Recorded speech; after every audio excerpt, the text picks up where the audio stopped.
I'm mostly planning to just chill out for a few minutes here, just on the screen because it's such a beautiful backdrop. I've been playing this for some time. I don't I don't actually know how many hours, but I guess I could. It might say here. No, I think that's just the time that I saved it. Anyway, been playing for a little while, and I've been really enjoying it overall. We can talk a little bit about some of the general pros and cons, and yeah, I guess you got your PlayStation 5, so hopefully you have also been playing it some in this past week.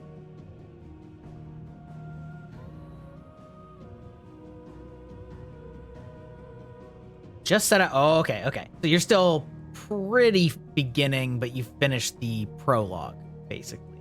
Hello, Kirby. How are you doing? Hopefully you have a fun, relaxing weekend planned. Hopefully you have a long weekend.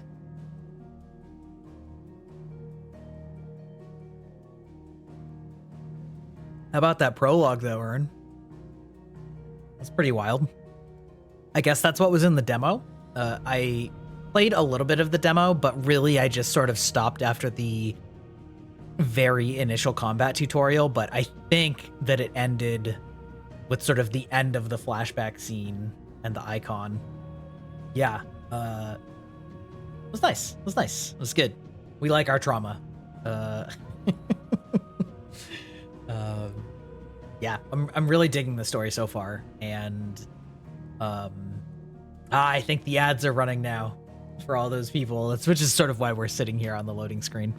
I'm really digging the story so far overall, and I think that the addition of the active time lore, which is a hilarious name, but I think that the addition of the active time lore feature is one of the most inspired features I've seen in a JRPG in quite a while. It's really good, and honestly, I think a lot of games, like especially games with like a serious story, could really benefit from just ripping it off wholesale, because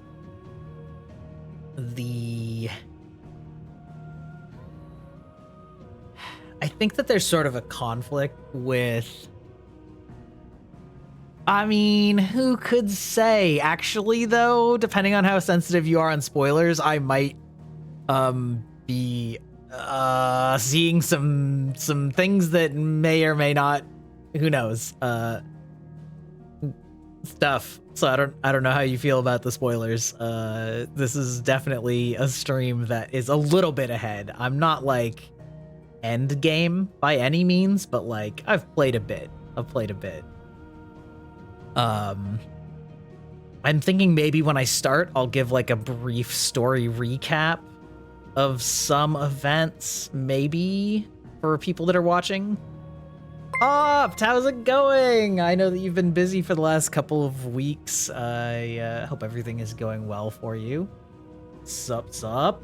I was just talking about the active time lore feature. That was kind of a mouthful for some reason, which I don't know if you know what that is, but basically if you hold down on the touchpad at any time, basically it will pop up a little, it'll pause it, both in cutscenes and not, and it will bring up a little set of info blurbs about all of the like characters, places, and concepts being talked about in the current scene. And then you can like drill down in them to read a little bit more about them. So it's kind of just a really brilliant context-sensitive implementation of a lore codex, which I think is just fantastic for so many reasons. Yeah, it is so good because for so many reasons, right? Like on the reason one, you know, the easy reason is when you've stepped away from a game for like a month because real life happens, and you come back and you don't remember like a lot of things. Maybe you remember some broad strokes, but you're like, who's this person again? Like, why are they important? That is, yeah, and I mean, I think that's a very fair and fine perspective. You know, everybody's different, so I just wanted to throw that out there for you. It does not tell you gameplay stuff like combos or things like that. Although I think you can just like pause it normally and look in your menus for that kind of stuff. But it's mostly that like you can be having characters having like a big like political argument, and you can be like, okay, wait, but which empire is which? And you can like pull it up and you're like, ah, yes, the Holy Empire, you know, led by the prince who has the icon of Bahamut or what, you know, and you're like, oh yeah, okay, all right, I get it now. I remember now. I remember which faction is which. And it's just like, it's such a smart feature for if you've been away, or again, a game like this that just has such heavy politics and like lots of factions and betrayals. It's good. I like that a lot. And it's also good where, wait, my brain just froze for a second. I had another reason that it's good aside from being away. Just because like a lot of the time people aren't going to actually go to a codex, you know? I mean, some people will, you know, surely, but a lot of the stuff that's in like the Mass Effect codex or whatever, people just never saw, right? They never bothered to go, which is like doubly frustrating because there's so much important or interesting stuff for a game in the codices these days, because like voicing and acting and like pacing all of that information would just be like so difficult, if not impossible, that a lot of the time all that stuff is offloaded into like, go ahead and read it, I guess. And it just makes so much more logical sense to be able to find context sensitive blurbs that matter right now in this conversation. It's so good. Huge fan. At this point, I guess we're gonna delve straight into spoilers because I'm about to start the game up. At this point, we are past the prologue, and our main character, Clive, spent 12, 13 years, something like that, as a slave. He found his childhood friend who he had thought was dead, and sort of broke away from his captivity, and you met Sid. Sid took you in and is sort of trying to create a little mini society where basically people with magic aren't just used as like slaves that are just tools to be used up by society. And so we are just going back. Ayaya has been added.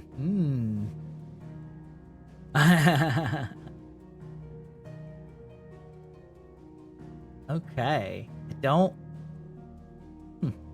Yeah. Look at you, Opt, able to add those things on the fly. And yeah, so we have discovered that we are Ifrit.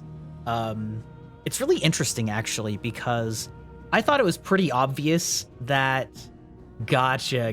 Very important. Thank you for keeping me up on the trends. It seemed pretty clear to me in the prologue that we transformed into Ifrit, but the character clearly wasn't understanding what happened to him. And I think it's really interesting because I've watched several other Let's Players play it, and they sort of like gaslit themselves into also thinking maybe they just misunderstood that you were Ifrit. And so, which is funny. But I am now at a point where that has been like hard confirmed rather than just like what I thought was pretty obvious.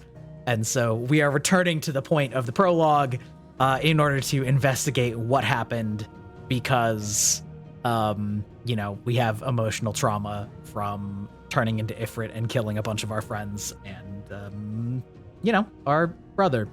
So that's where we're at, and I left it right off there. We have gotten back to the outskirts. I got some new drip, which is to say I'm no longer dressed as an Imperial soldier. I am in ultimate weeb vampire daddy mode. I've done this. Could anyone? Yeah. Yes. All right. Well, this looks like this is supposed to be the wreckage of what we had. We'll talk about some gameplay stuff in a bit as it comes up. Overall, I'm really liking it. I'm really liking the storytelling and the emotion and the sort of politicking and backstabbing that happened. Oh, speaking of gaslighting, gaslighting yourself, I 1000% confused our character's mother with Benedicta because, like, they are both young, blonde, ice queen bitches that are against us. And I, like, when I finished the prologue, I was like, ooh, our mom betrayed us. And then, like, Benedicta came around, and then eventually I was like, now our mom, you know, because there's a big time jump. I'm like, now our mom's working with these people. And I'm like, wait a minute. Is this our mom? Wait, was that Benedicta all the way back then? Did I just completely just, like, confuse myself? I could not make up my mind if it was the same character or not. Actually, I wonder if I can find, especially for Opt, because I think he hasn't played it all. Let's see, journal, quest, no. Is there like a full... Anyway, these characters look super similar. You can tell me what happened. I have to know. How do I feel about every NPC hating you for being the slave caste? Yeah, I put the dick in Benedicta. I think it's okay. It's a little heavy-handed. I like that it's something that is based on the empire that you are now in, because when you were a child and your family controlled things, the people with magic were, like, they served, but they weren't necessarily looked down upon. And I actually just finished a little bit where you have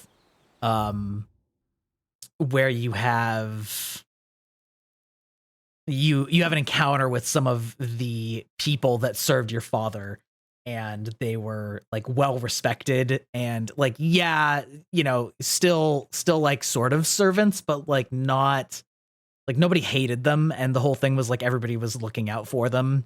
But the empire that took over your country essentially, like, treats them as completely disposable waste. And so then sort of the racism, quote unquote, that has sort of swept over, and there's characters that, you know, used to sort of be part of your side, and sort of they're different, like, you know, like, they're clearly uncomfortable with how other player or other characters are acting towards the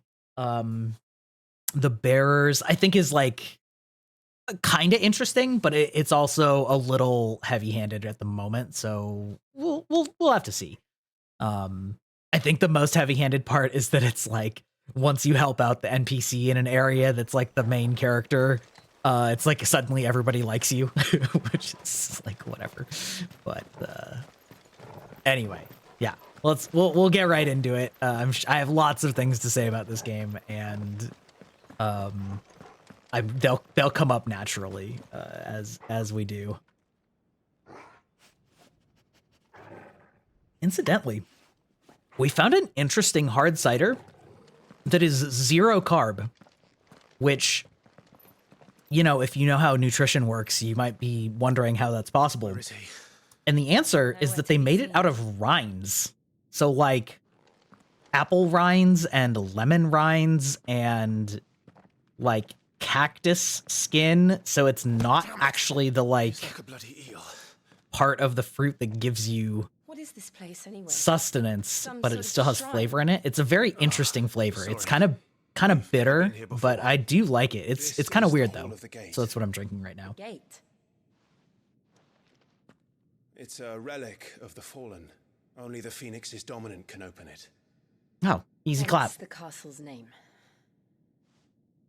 This was where Joshua was supposed to... Correct, yes. Thanks for reminding me. Yep. Yes. He would have stepped through this door the next morning and listened to the words of our ancestors. Would you have gone with him? No. The apodatory is holy ground. None but the dominant may enter. I and the other shields would have stood guard here and prayed for my brother's safe return.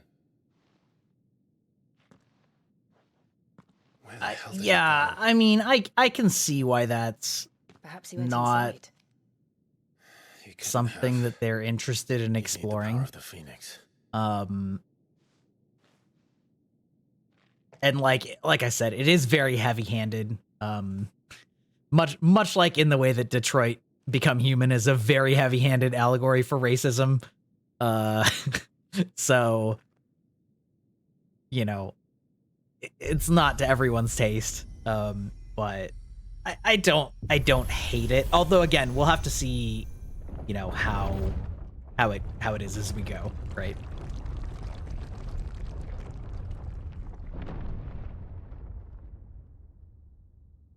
Well, guess that answers that, doesn't it? Thank you, Joshua. For those who are joining but don't have any context here, there are supposed to be only one icon, which are essentially sort of like the summons / avatars of each element. So there's only supposed to be one icon of fire, one icon of wind, and they are the classic Final Fantasies. But the whole thing during the prologue is that your brother, your younger brother, is the icon of fire and is the Phoenix. Let's see if this one opens. But then all of a sudden you turned into Ifrit, an icon of fire that nobody knew existed or thinks is possible to exist. And so now we're exploring this area that only the sort of heir of fire is supposed to have access to. But, you know, we never thought that that was us our whole life. We thought that was our brother. Like it was So built it's, but, yesterday. you know, we'll see. Have you ever seen Some other anything things like this? Pokemon and the entire society is so wrapped up in this anti-bear bigotry past the point of believability. Yeah, I don't know. I mean, I guess, like I said, it is very heavy-handed, but I also think that it's not entirely. Well, first of all, there's a long history of people expressing terrible opinions about their offspring if they bear a characteristic that is not looked well upon, for example. So that part is certainly not What do we do? out of the ordinary for real-world history. And when you add in the aspect that the only two sources of magic in this world are, oh god, how much can I talk and play this game? I haven't actually been trying that. I think it'll be fine though. The only sources of magic in this world are the branded, who are the bearers rather, who are the slave class, or a sort of mind mineral. Yeah, they're not. Or a mind mineral that seems to be on the decline, and sort of what's going on geographically is that the world is losing the magic in the land, and so the mineral that's being mined is like more and more scarce, and so okay, that's fine. And so these bearers are sort of more important than they've ever been, so they like kind of can't afford to let them, you know, do whatever they want. And they like, at least one of the characters has discussed this in as many words that it's like, we're just using these people to uphold the status quo, and like, you know, that's wrong but also hard to fight against. So like, I think that is, it's something that they are exploring rather than Pokemon just sort of, it just is. So that aspect doesn't really bother me. I don't know how far in Stephanie Sterling is. They might have a different perspective either from being farther in or less far in than I am. Sort of both of those, because some of that discussion happened pretty recently where I am, but also, you know, I'm sure this game is pretty long and I'm not that far into it, so, you know, if they've beaten it already, then they certainly are more qualified to talk about what's coming down the road. So yeah, I don't know. It doesn't bother me that much yet. We'll call it that. This game is so gorgeous, though. One thing that I really like is that, so you probably didn't necessarily notice it right away because it's so fluid. We are very much the Joker, like the Persona Joker of this game, in that we have the mysterious ability to absorb the power of icons from people, and so I have absorbed the power from the wind icon already, and you can, well, presently I can have 2 of them equipped, and literally you just press L2 to cycle between them, and that changes your special moves and your base magic ability. So like that's pretty cool, and it's very fluid, which I really like. So it lets you do some really cool combo mechanics, and sort of tailor which icons you want to specialize in. I don't know how they're going to handle it when you get more than 2. I sort of suspect you're only going to have 2 at a time rather than having it be like cycle through, you know, 8 of them or whatever. But I currently am really liking how fluid, I was gonna say, how fluid the combat is in that respect.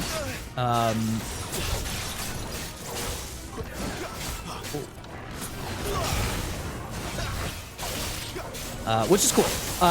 I will say though, I would say my only like major complaint right now is that the combat is kind of like too easy against rank and file enemies, because like they kind of just stand there and wait for you to destroy them,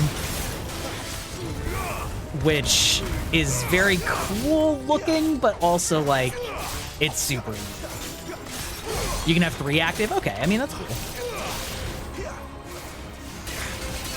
Oh, I got a little fucked there. All right.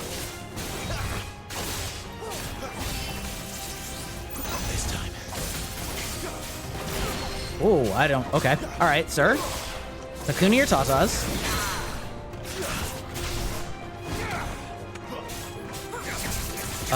So one thing that I really like with the air one is that it specializes in sort of the guard breaking.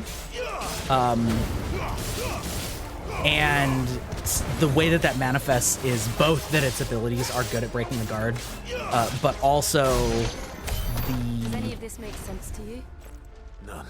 the sort of special ability. For fire, it's like a dash that can go pretty far if you actually have a target. For wind, it's the opposite. You pull things to you, so you like yoink them back to you, so it's less mobile because it just yoinks enemies around. And if you do it to enemies that are bigger, aka bosses or mini bosses, or not even mini, but just like tough guys, instead of pulling them to you, it like yanks you up into the air, as in like you can't, like the equal not opposite forces sort of. But when you get those bigger enemies to half their stagger gauge, they falter for a second.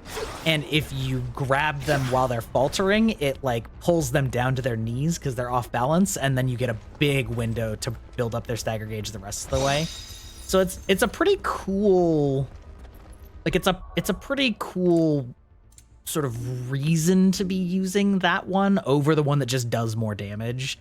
And sort of be paying attention to those kinds of things. So I am liking that. Increases attack by 7. That is irrelevant now. Gouge. I think Gouge is the one I've been using. It is. Perfect. We can also talk about the quote unquote accessibility options, which is very interesting question mark. For any that don't know, there are 5 icons right here. Confusing terminology because icon is a main gameplay term, but you can see my moving my cursor. And there are correspondingly 5 accessories that you can equip that basically give you sort of like big advantages, sort of, but make the game a lot easier, but they sort of like both prevent you from using other gear in those slots, and also they aren't as good as actually quote unquote being good at the game. But that's also something that it doesn't really ever explain. So I know that because I watched press footage and they talked about that. But it's kind of weird that you start the game out with some like super powerful seeming accessories, but then it turns out that those are quote unquote the accessibility options. It's a very Square Enix or Nintendo way of doing things, I guess. Although unlike Nintendo, you actually just start with it right away instead of having to go fucking talk to a specific NPC. I will never forgive Pokemon. I've already forgotten which Pokemon it was now. Sword and Shield, I think, for hiding the sound settings behind an NPC in a giant fucking city that you have no reason to talk to. That just baffles my fucking mind. Ooh, bombs. Hello.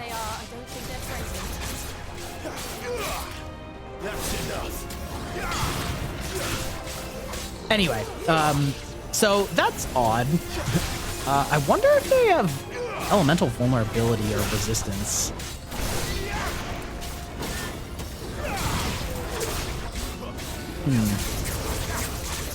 Well, they seem to be okay with wind anyway.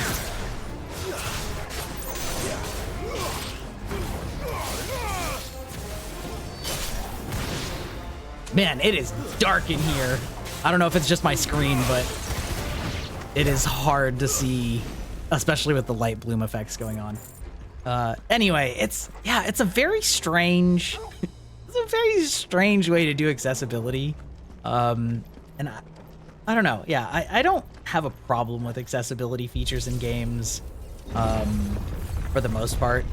I you know, as you know, I'm not one of the people that thinks that Dark Souls needs an accessibility slider per se, but I also don't really have a problem with it in general, especially for a game like this that isn't supposed to be designed around being ball-crushingly hard as like its core design feature. Here we go again. So, but like making it items is just, it's a very weird idea. Yeah. Could the hooded man really have taken this path? We won't know until we've followed it all the way to the end. Come on. Who can say? Let's keep looking.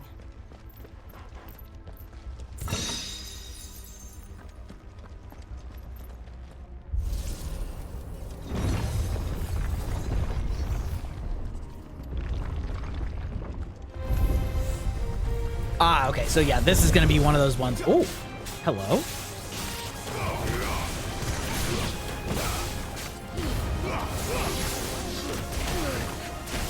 Ow. Okay. All right.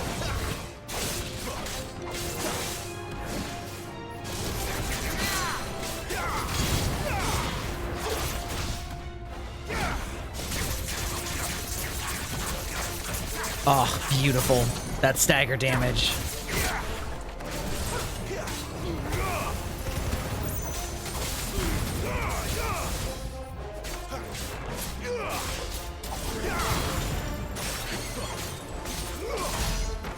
Yeah, anyway.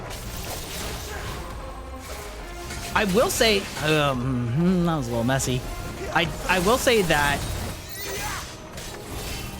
as much as this, okay, we're fine.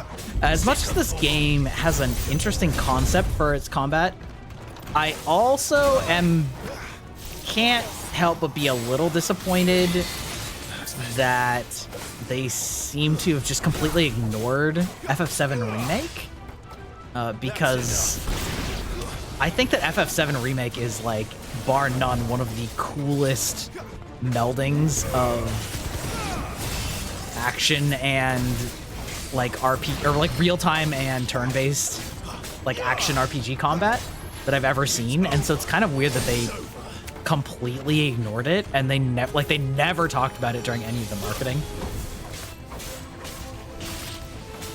Yeah, I mean, that's true too, right? It's like not only do they have a difficulty setting, but they also have these accessories.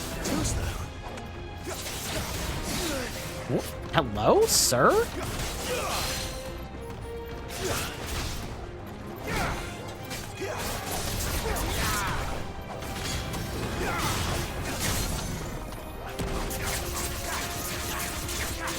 Yeah, it's yeah, interesting choices. Interesting choices. Also, like, one of them is literally just like make it so that you don't have to give commands to your dog, which this is really funny to me because like I also feel like your dog is not actually that useful. It's like it's cool, but it doesn't actually like it feels really weak compared to just like doing anything else. So it's like they gave you an accessibility option to not spam a button, but that button does so little for that one that yeah. Anyway, yeah, it's interesting choices. Overall, I'm still really enjoying it though. I mean, it's gorgeous, and even though I was sort of just complaining that that the combat can get a little repetitive because the enemies aren't particularly challenging, it's still fun and it looks cool as shit.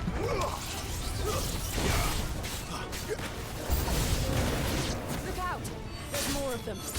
They'll fall like the rest.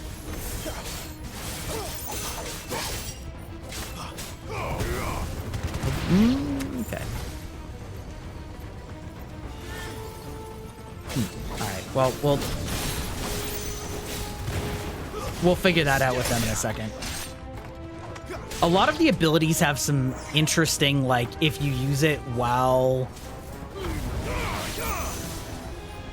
you know, like it, the one I just used right there, I was trying to do it to see what it looked like.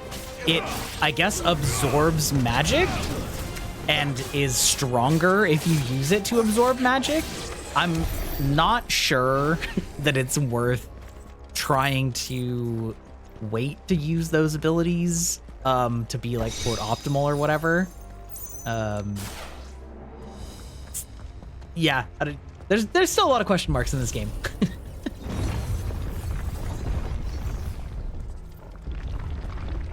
They do, one thing that I do like is that they give you a limit on how many items you can carry.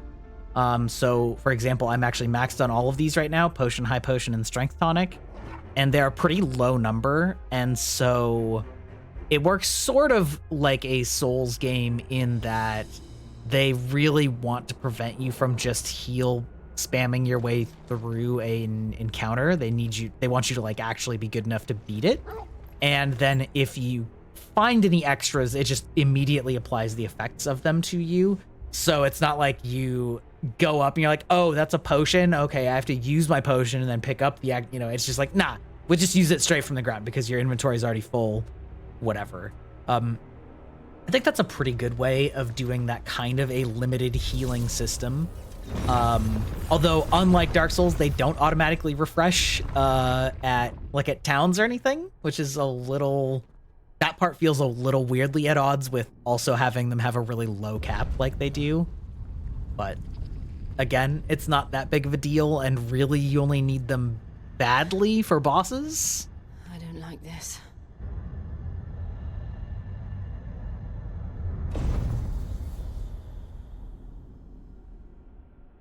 Hello? Big Chungus bot? Oh, what are they called? Are they called Juggernauts in Final Fantasy?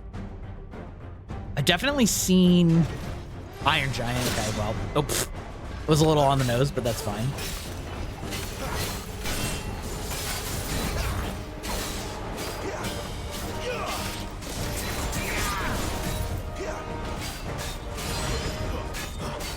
I do like the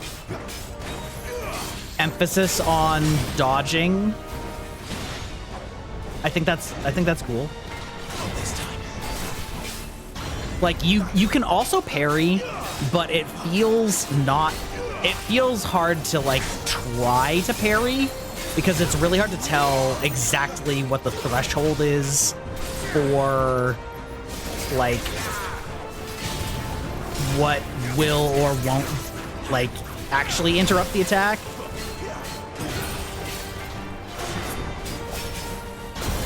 Whoop. Okay, sir.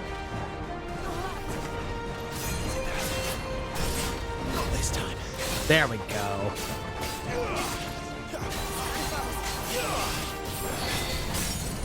Ah, there we go. Got that stagger off.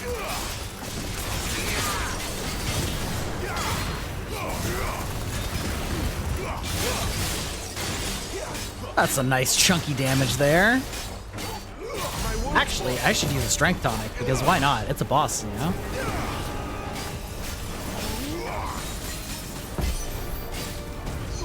Press the attack? What? Excuse you? Not for long, is it? With me.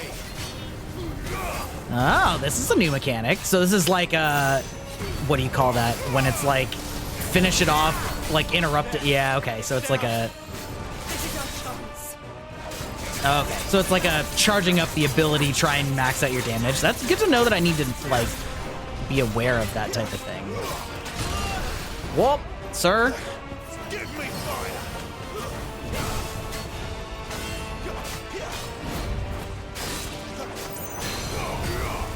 Ooh. Yes, let's go with the pull down.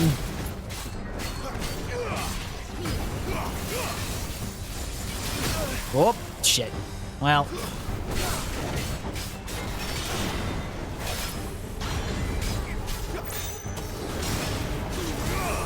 I think this is going to be pretty easy. All right. Now the question is there a phase 2? I'm kind of doubting it. Probably because this is just going to be one of those enemies that we fight, you know, again later, but in multiples. Oh, wow, really? You're not giving me the chanting? You're just making me look like a jackass out here? All right, fine.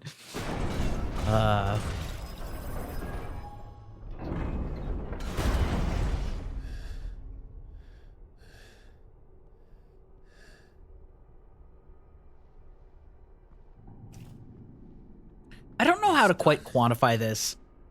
I think it's just that it's very responsive. I saw some people What are these creatures? likening the combat in this game to Tales of Arise, but how are the rats? Not sure. I have not found many rats yet. Fortunately, they don't have me killing 10 rats. Welcome to the chat. How are you doing this evening? Smelly rats, stinky rats, yeah. We are a decent number of hours into this game. Have you been playing this game yourself, strange person? OP person? Strange person? How would you prefer that I call you?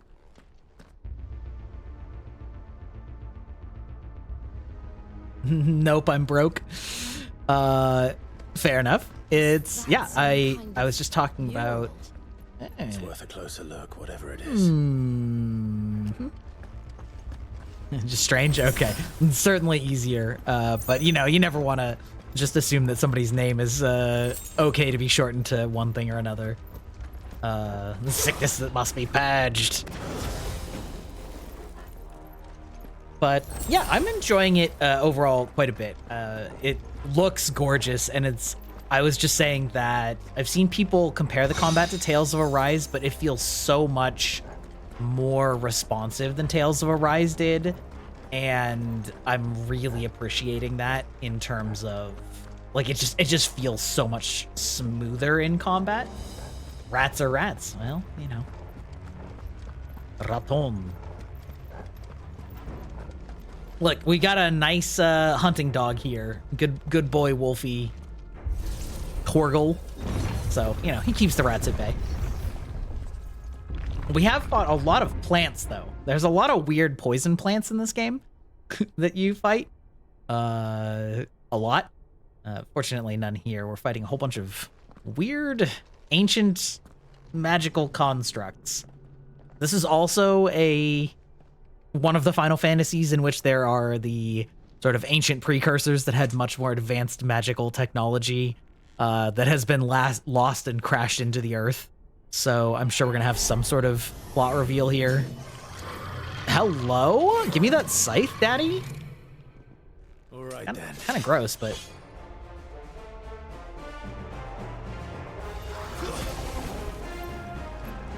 Okay, it's just straight up a lich. All right.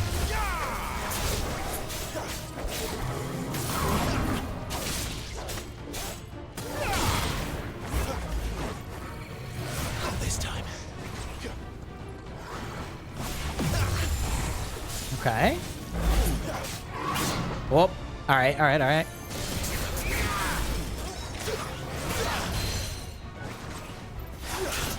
Okay, good. We can yank. Good. At least he's got a light stagger bar. That's nice.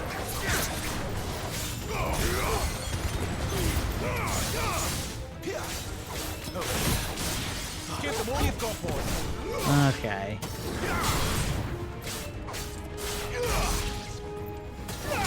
Got him down to half on that first stagger. Not bad, not bad.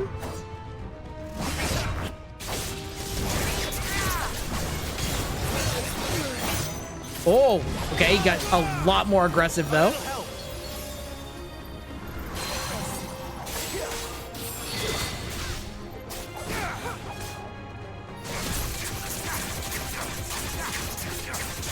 Oh yeah, I mean the Morgals, yeah, but I meant there's more like a regular, you know, fern-sized plant enemy that you fight a lot of out in the wilderness. My real question is, can we tame our own chocobos? Okay, well that was quick. That thing felt like it was supposed to be a significant boss, but was not. Maybe it's just getting us warmed up to use our potions if we need them.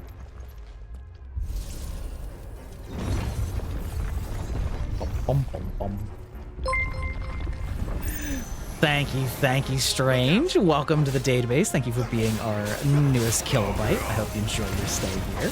And yeah, I'm going to be playing this on stream probably for the foreseeable future until I finish it, with occasional breaks for, you know, I do FPSs and stuff, especially on Fridays. Just, although not today, obviously. But yeah, hope you enjoy your time here, and I'm planning to play this for several hours tonight. At the very least.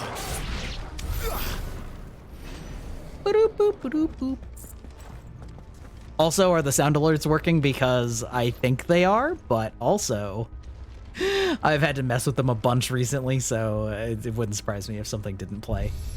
Always good to check while we're at it, you know? Lights. Well, that Camera. did something. Wait. I really like it when characters...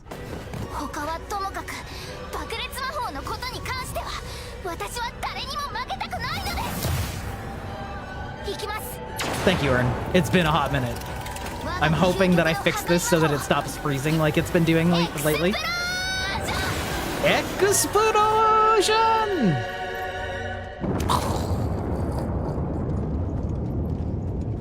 Thank you. Also, side note, season 3, non-prequel was just announced, which excites me greatly. I absolutely just walked backwards. But that's great. That's my only one. I'm trying to get a list of fun little anime clips to play and stream. I have some ideas, but it's actually kind of hard to find clips of. Oh, okay. I was supposed to go that way. It's sometimes hard to find little clips of them, and sometimes it makes me fight DMCA when I upload the VODs to YouTube, but you know, it do be that way. I see. We're gonna be moving these circles. I recognize a circle puzzle when I see one. We're gonna get a thing to rotate these and make the pattern contiguous or something. But yeah, I was gonna say I really like it when games when something happens and then the characters in the game also are mystified to it and they just directly commented on it, like my friend just did and said, well, that did something. I find that to be pretty hilarious, right?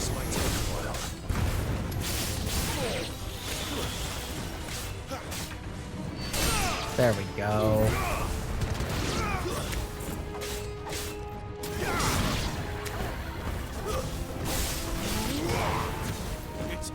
I have spent a lot more time using fire than wind. I really like it.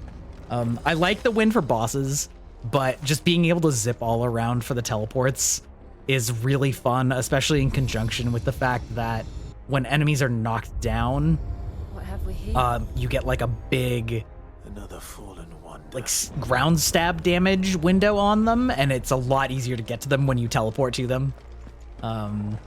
I also need to finish that, partly because we were watching it with our anime night group, and then we started watching something else instead. But yeah, fucking hype. So I still need to watch it too. I've only watched a handful. Same with G-Witch, actually, while we're at it. I have not watched any of season 2 of G-Witch. I might just power through it this whole weekend. And if my anime night friends want to get back to it, then like whatever, I'll watch it twice. Yeah, exactly. And I'm here for it. I'm here for it.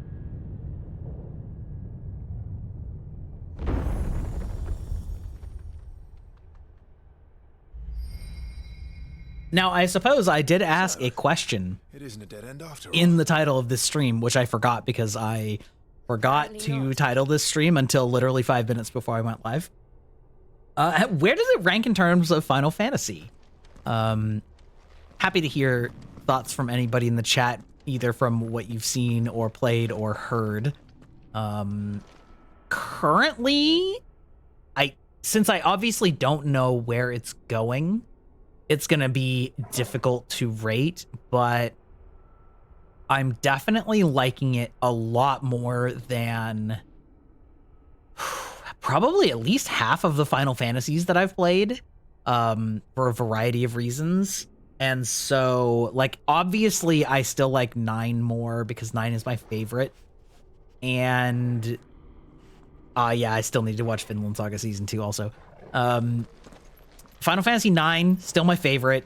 Final Fantasy 7 is a classic, but this game could very easily, like, I would say in objective terms, come out ahead of original Final Fantasy 7, although right now Remake is extremely good, so it's kind of competing against that in a weirdly unfair contest. I really like it as sort of a potential successor to the Politics of Tactics. I also need to play 6. One of these days I'll play it on stream. Lead to this room. Probably. And look what's in it. I played maybe 6 hours of 6 and then had to put it down for some reason and then, you know, forgot. 1,000 years? Oof. More? Boy, that sure looks like Ifrit is devouring the world. I'm sure it's fine. Who's Or- that in the middle, do you think? Who's that? It is, Some sort of sir. god.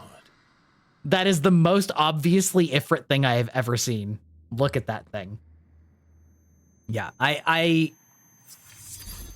in some ways it is a little hard to go back to the really old pixelated games, but it's not the end of the world. And again, I have heard that it is fantastic. I do know some spoilers just through the course of time. But I am a person that never liked Final Fantasy VIII, and I still don't. Final Fantasy X I did like, but I think overall I'm liking this more where we're at. They did, and I bought them, so it's in my library. Him.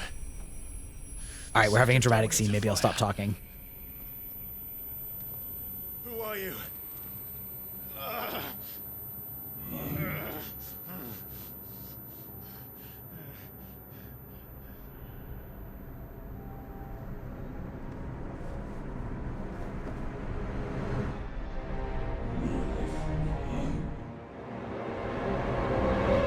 Okay.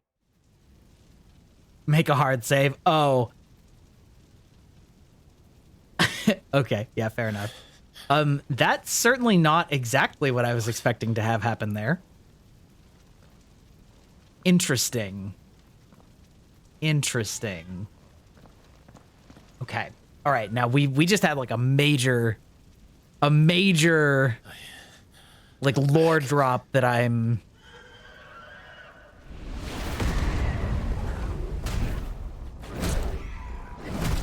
okay. Okay. Joshua! So Stop it! Please! Stop!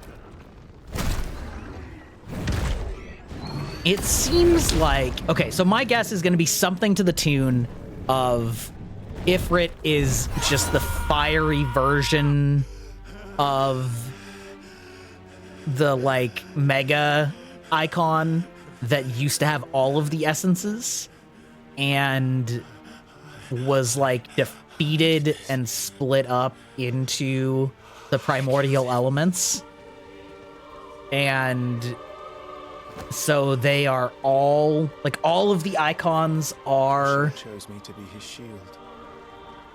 Ifrit, He gave sort me his of. blessing, and asked me to And keep we're it seeing safe. like sort of their consolidated will. should have So it's wearing my protected him that face as a mask to It was my like duty. communicate with me.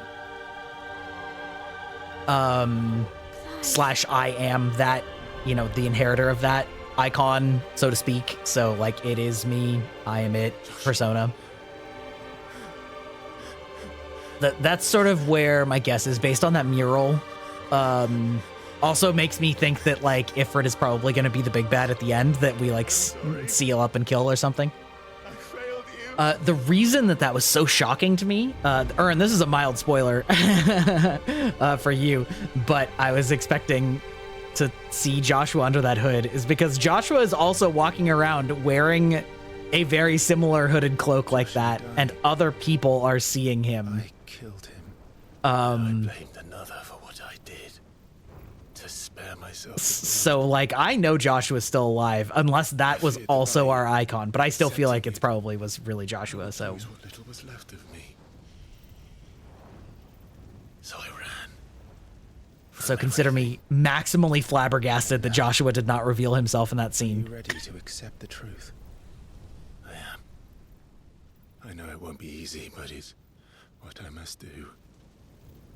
So that Joshua's soul Can finally rest in peace. Okay, okay. Absolutely wild.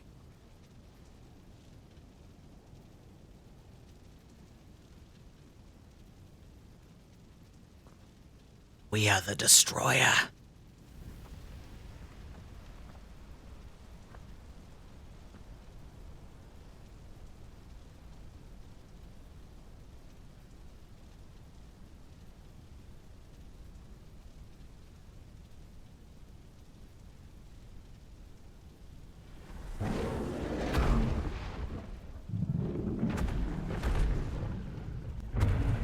Is it gonna, like, try and eat me now?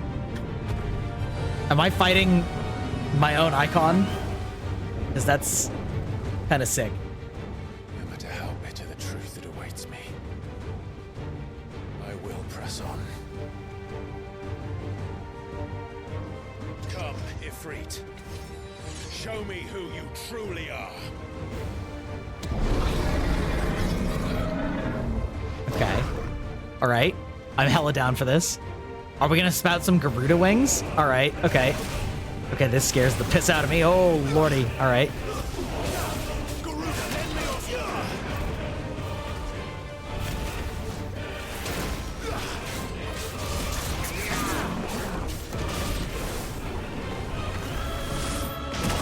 Oh, okay. All right, we're fine. We're fine.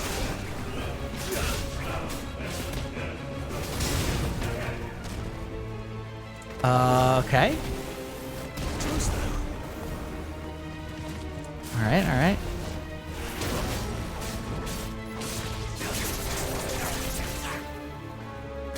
Okay, I fought a lot of giants in Dark Souls. We're fine. I do have a lot of hit points, so like clearly this is a more like cinematic story. Also, learning that I don't take damage from the fire immediately is good. Okay, good.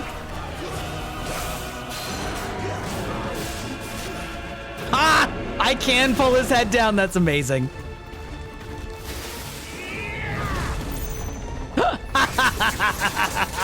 Fuck yeah.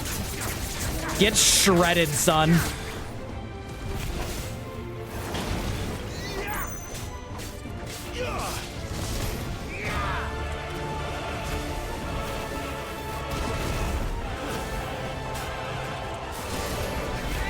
Oh, that's a shame.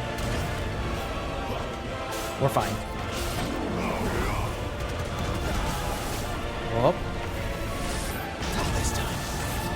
Oh, that timing. I feel good about that timing. Damn.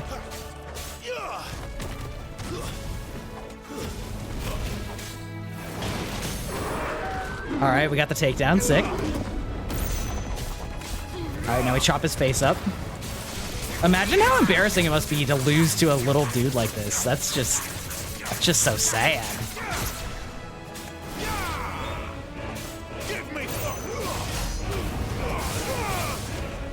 Get fucked, loser.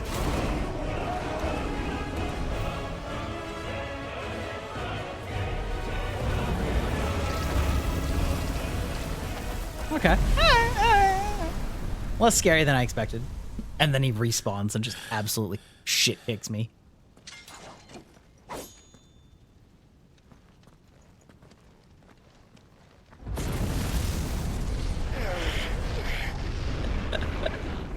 Let's go. Oh shit, am I facing like Dark Link, the Dark Link version of myself? Fuck yeah, the devil inside me? Bro, I am in this right now. Still you deny it. Even when the truth's staring right at you. Are you gonna like, am I supposed to like let him kill me? Face your fears.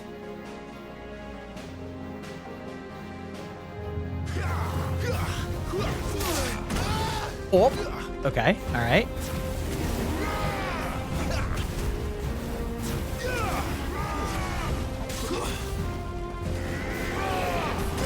Ah, okay, he charges that up a little bit. This time.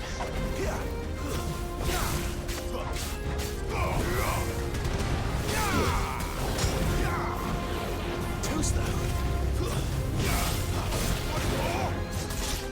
This time. Okay. All right, I actually can use potions here, which is cool.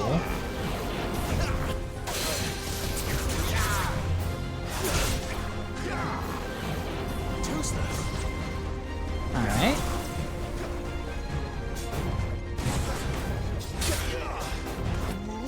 I do really like the animation too on the like dodges. Ooh, he has a lot of hit points. Shit. I just noticed that.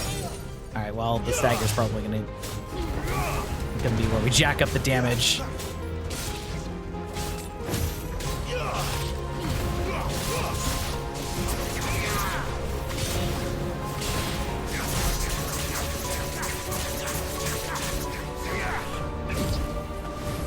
Okay, all right. Oh yeah, another thing, I haven't even talked about the like active time events. They do have sort of like mild active time, you know, button presses. Fuck yeah, we're going Super Saiyan, let's go. Hey, can I learn this technique? I want it. Give it to me. I see. You'd have me learn by example.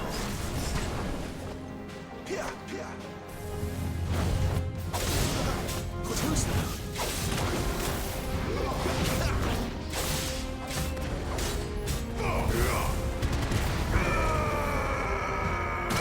Oh, that was a little bigger than I thought it was gonna be. All right.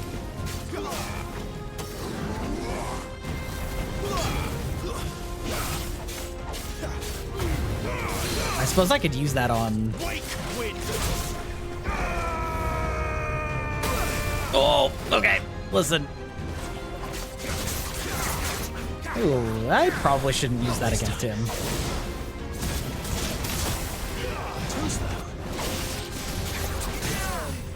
Ah, okay, we got that stagger. That's cool. Whew. All right. I think we should be fine here, because I'm not having to use too many of these.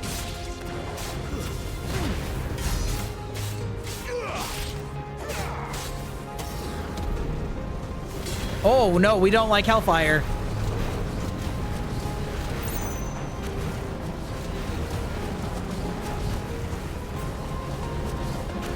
Okay. I think we're okay. Ah, okay. So yeah, it was like trying to like pull me in.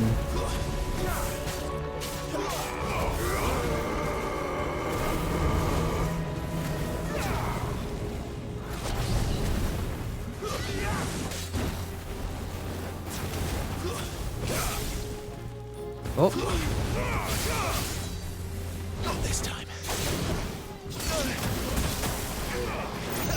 I will say that like once you get hit, you kind of like have to take the next hit, which is a little annoying.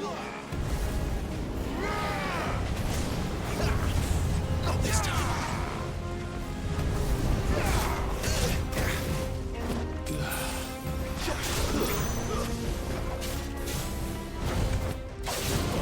Too slow.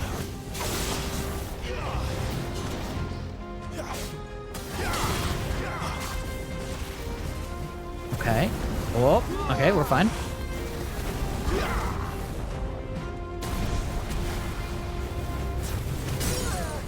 Oh, the stagger? All right, son.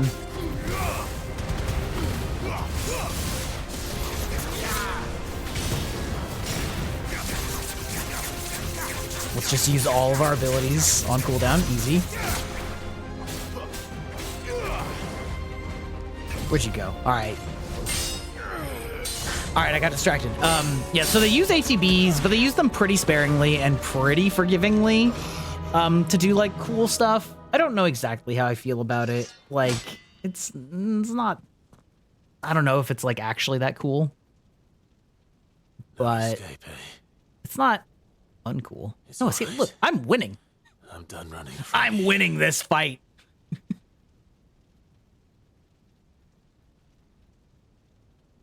But yeah, I feel like this is that classic anime lesson of like, you know. Together. Well, maybe not. Is this our, did we get our limit break thing now? Once and for all. Oh, new mechanic, who dis? To accept the truth? Okay. Embrace the dark side? I mean, accept the truth?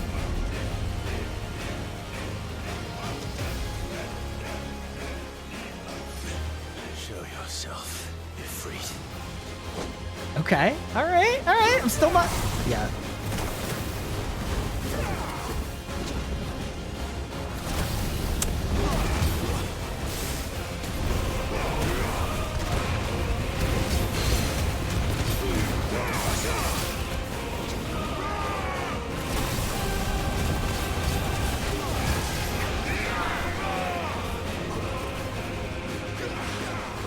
Oh, I just have like way stronger fireball. Okay. All right.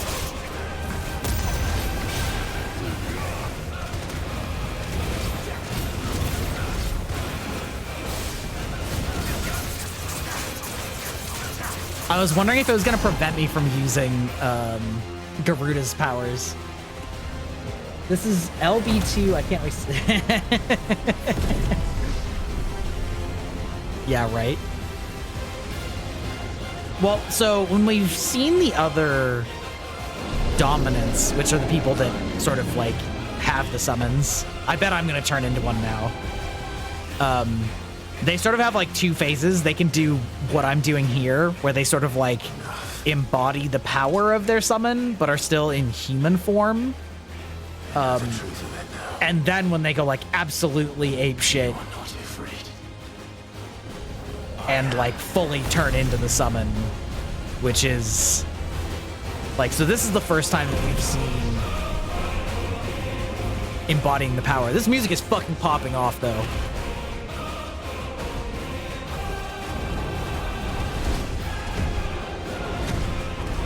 We Titan fighting now. Let's go.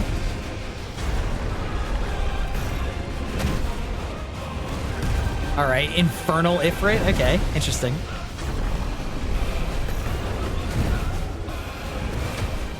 Yeah, I've seen that name. I guess do they work on 14's music also?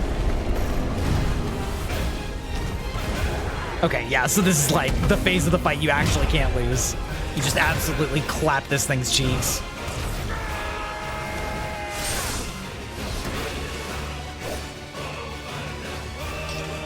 Oh, my eyes turned blue? Let's go. It's actually kind of a weird choice, but... There we go. I love that, like, chanting male choir version of the Final Fantasy fanfare.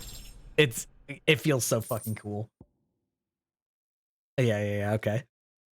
Fire shard material. Okay, sure. Okay.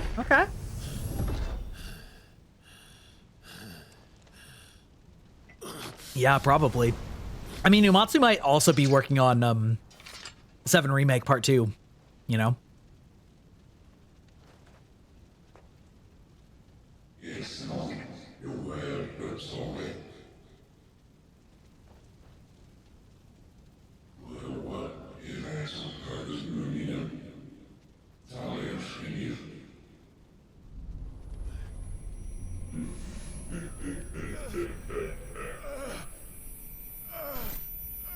Good. Definitely not evil. Yeah, it is cool. And like the thing is, you only use them against the other ones, right? So it's like, it basically is like a kaiju boss fight phase rather than being like an ending to the battle or whatever. Jill is such a like normie fucking name. I'll be fine. I do think it's interesting that each game has like such a different relationship with how they treat the summons, because it's like in 7 they're just materia, so like ostensibly Chasing shadows. you know, like multiple people could call upon this power of the same summon, which like makes a kind of sense. In 10 there's literally only one summoner, and they are like beings that you make pacts with and like bond with. Clive and Jill. Listen, I don't know. I don't know all of them yet. So far I have confirmation. I'm going to exclude Ifrit.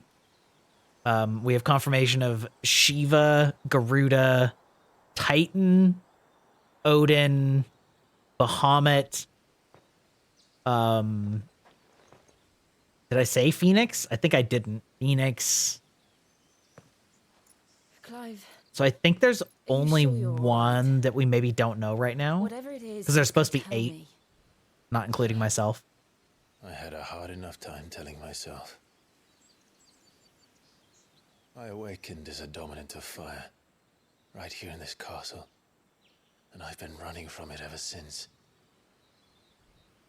Maybe I'm the dominant of Knights of the Round. For certain. The real question is there a dominant of Fat Chocobo? Because let's go. Let's go Fat Chocobo. The second icon of fire, who killed my brother and burned this castle to the ground, was me. Ifrit. Clive. I took so many lives that night, and destroyed so many more, including yours. And I must atone for the crimes I've committed. But not before I learn the whole truth.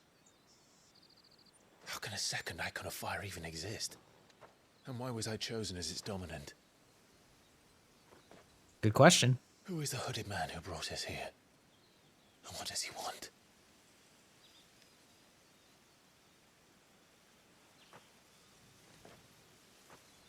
I need to know. And since I'm still breathing, I might as well make myself useful. We'll find your answers together. I want to learn the truth too.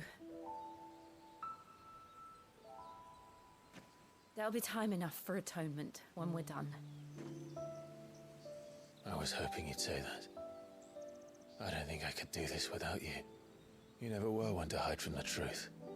Even when we went Kind out, of. Yes and no. and you haven't changed a bit. You're wrong. I have changed. Let's go. I don't want to be that person anymore. The things she did were unforgivable.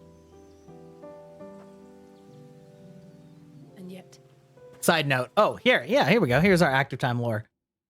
This is our current scene's important characters. So we've got the Phoenix Gate, remains of the fortress, destroyed in the year 860, in what came to be known the Night of Flames, yada, yada, yada. We've got Icon, in case you forget what that means. Magical beings, these are the summons. Within the human host known as Dominance, only emerging when the dominant primes. Then they haven't explained that term, which is kind of interesting. History records 8 icons in total, each one with unique elemental affinity. Warden of each fire, water, thunder, ice. So water is the one that we don't know. Well, then that's got to be Leviathan. Wind, earth, light, and darkness. Common belief that 2 icons of the same element cannot coexist. So shaken by the appearance of the second icon. Hooded man, mysterious man. Many believe to be the dominant fire. Clive first time at the Phoenix Gate, yada, yada, yada. Yeah. Anyway. And side note, Jill is the dominant of Shiva. Yeah, probably. That's probably true. Yeah, we just getting ready, dog. they're what brought us back together.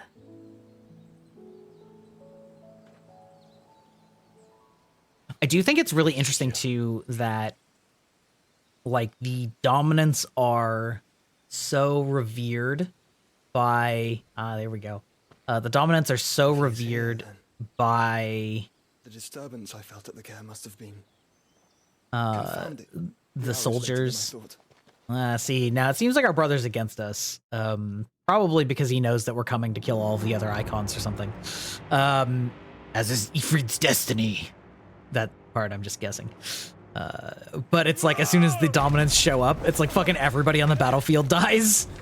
Which is like really wild when they're like, oh, our dominant's here. And then they get immediately like fried or crushed or frozen. Jill's fine. We don't know that much about her.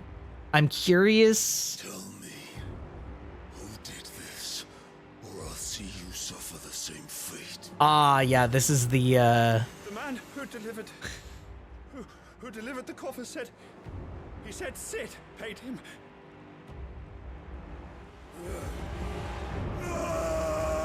This man is Titan.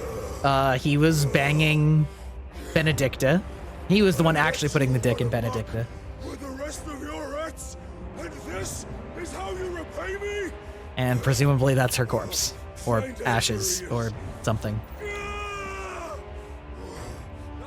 I'll crush him, flay him, rip out his heart, him and all his filthy brood, and send every last one of them to hell. Out. Yes. I also think it's really funny that, like, I don't know, I guess some of them look like humans, but like, Ramu, the icon of lightning, just looks like a fucking old man. It's kind of hilarious. Yeah, this guy delivered a box with what I assume is her remains. Either that or like something that belonged to her. I think it would be a little morbid if it's just her head, but we might find out here in just a second. Also, side note for context, Sid, in addition to being like a fucking lady killing suave motherfucker, both rescued Benedicta when she was younger from, you know, being a slave, and also absolutely had a romantic relationship with her. Benedicta. She also had a romantic relationship with this man, and also with the emperor of the empire that, with Odin. She was getting around a lot, and there's a lot of people that have strong feelings about her and about Sid also. So we got some spice. We got some spice here. Back to Jill though. I like her. You know, I'm sure that we're gonna learn that, you know, she killed tons and tons and tons of people, you know, in the intervening years because she was also forced to be a slave, but they knew that she was a dominant. I'm not certain if we're going to learn something like really spicy about that. It seems really unlikely that like all of these dominants were from the same fucking town. Unless it's something that like, if she knew all along or something about the betrayal that happened in the beginning, like that would be kind of wild. But I think mostly she's just going to feel really guilty about lots of people that she murdered, including maybe people from Rosfeld. Yeah, right. And access each new iconic ability, such as Ignition, a fiery lunge that drives back enemies while dealing continuous damage, as well as unlocking the limit break gauge. Slots for Ifrit's abilities are shared with those for the Phoenix and can be confirmed via the abilities tab. Okay. Limit break gauge is game semi-prime into Ifrit by pressing L3 plus R3. When this gauge is full, the gauge fills in battle both by taking damage as well as by successfully performing offensive and defensive maneuvers. Semi-priming temporarily grants bonus attacks, potency, speed, gradual HP regeneration, and guard breaking strikes. Yeah, that's all good. So what next? That's cool. All right, let's check our shit. Ifrit. Interesting. Okay. What is this? Use this. Okay, that is just a passive, I assume.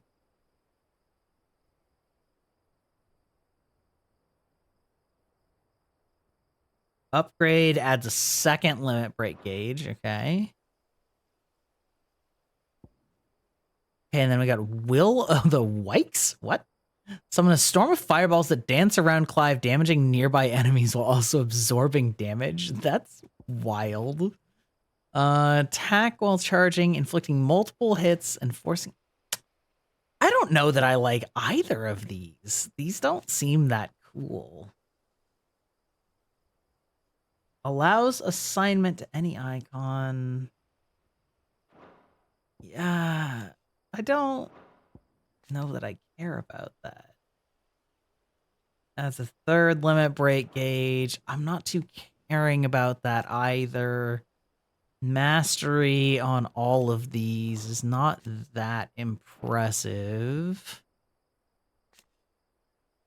Gouge. So this is learned but not upgraded. And I did want to upgrade this. Okay. And this upgrade increases the number of hits, so I think I'm gonna upgrade that also. Okay. Okay. And yeah, I don't care about either of those too much, but also Return to his pool. I promised the mayor I'm out of points anyway, so it doesn't matter. About Lady Hannah amongst other things. Though she may be loath to leave, I can't help thinking she'd be safer with Sid too. All right. We should arrange an introduction then. Actually, I'm going to take this opportunity to take a very brief stretch break, grab another drink, and all that jazz. So I will be back in probably 2 minutes. And we're back.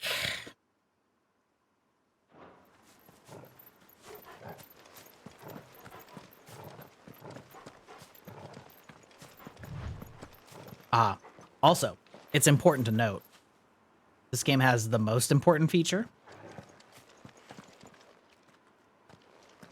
Oh. Okay, normally you can pet Doggo, so that made me look like an idiot, but normally you can pet Doggo.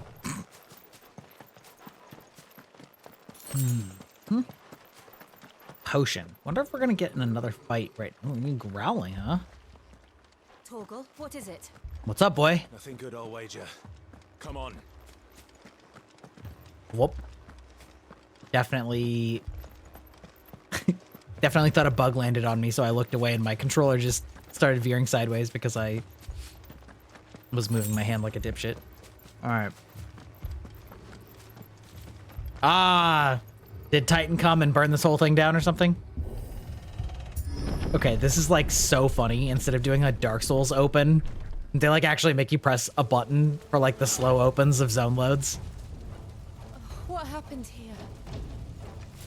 I just poking the shit out of her. That's... You'll pay for this. We've got a live one. What are you doing here? Answer me! It's over. Yeet! Remember our orders? No survivors. Ah! Who would That's order cute. such a thing?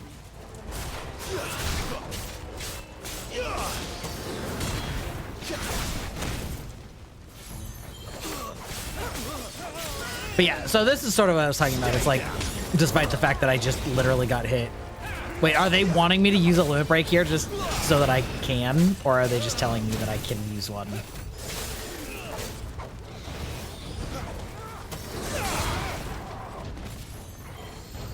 Like, there's a lot of enemies here, and yet, like, they're not really doing anything particularly threatening.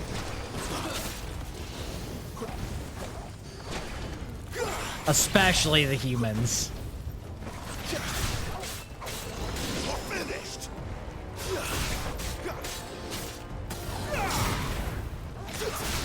Yoink.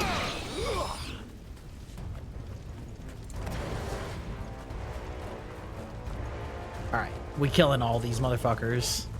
Thought you could escape us, did you, Brandon? You were born as a slave, and you'll die. Kill all the ducal dogs. Oh. Ducal dogs. Ooh. We're innocent people. Oh. I think that one actually absorbed the fire, which is pretty cool. It's over.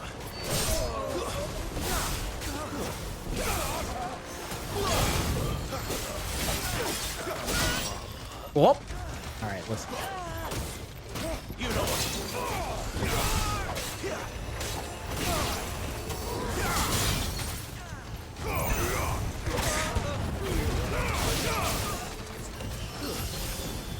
I wonder if they're just gonna try and like force me to limit break here. I mean, there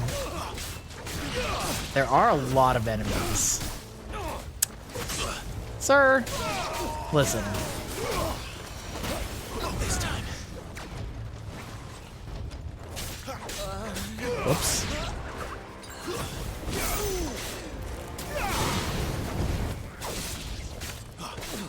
Stay down. Stabby stabby.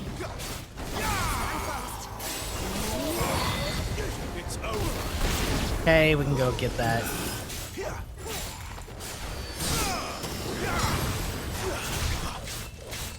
The Empire will never fail.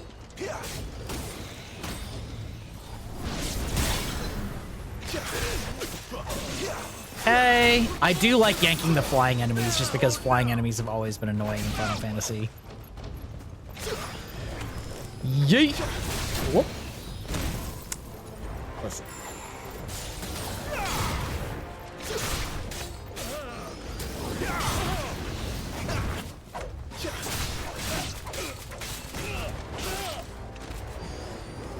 Django!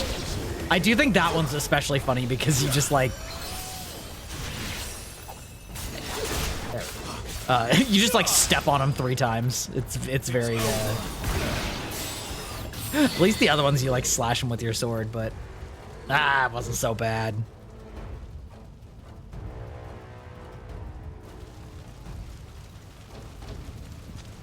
All must burn. The bearers and Hello? those who sheltered them. By Empress Annibella's command. Who was this Chungus Lord? What the absolute dicks? Mother ordered this. Why? Clive, I know.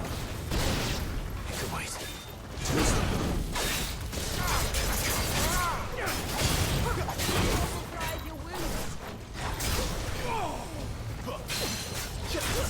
Now get down. Down on your knees and tell me you love me.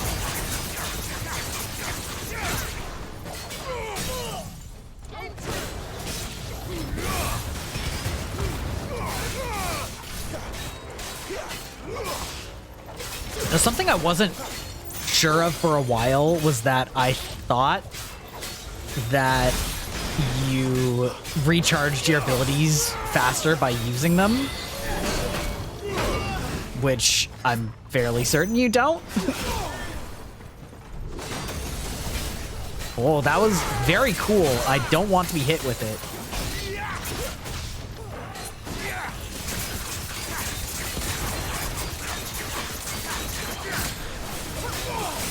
Give me fire!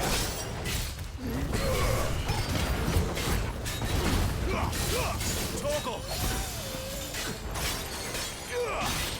Okay, cool.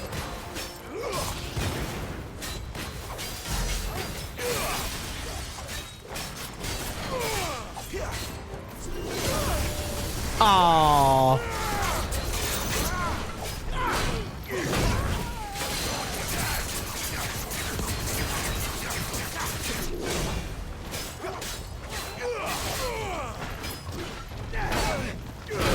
Oh God.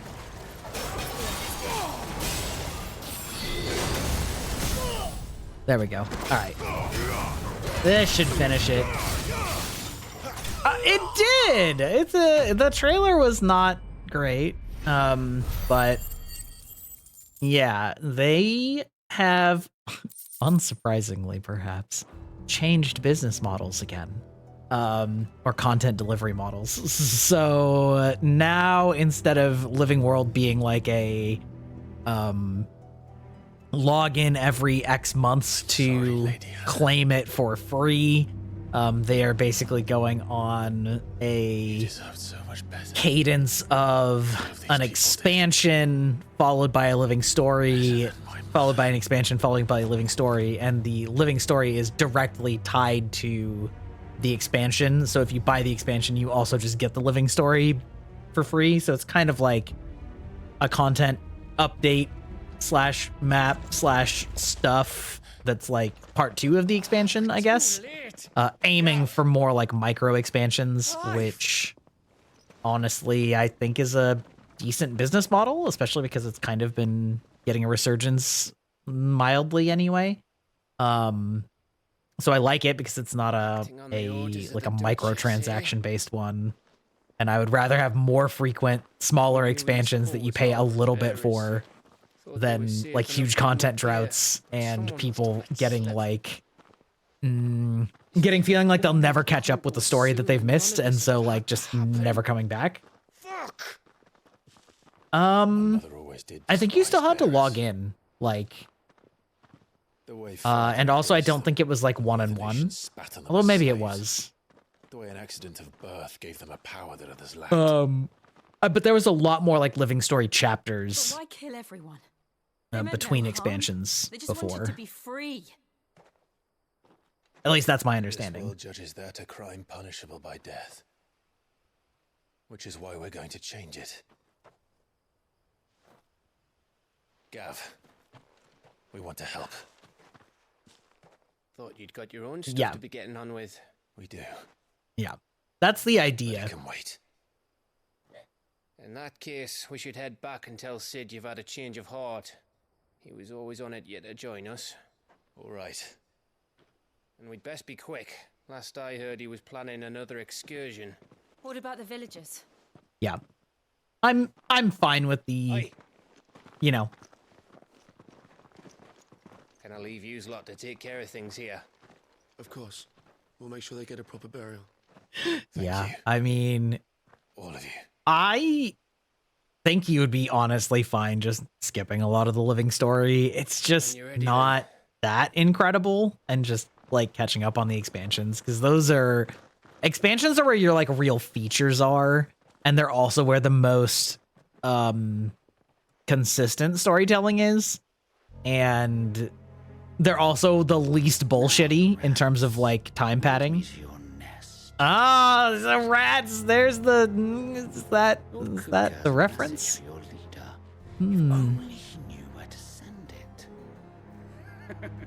Who the fuck is this guy? This is like peak middle-aged game developer.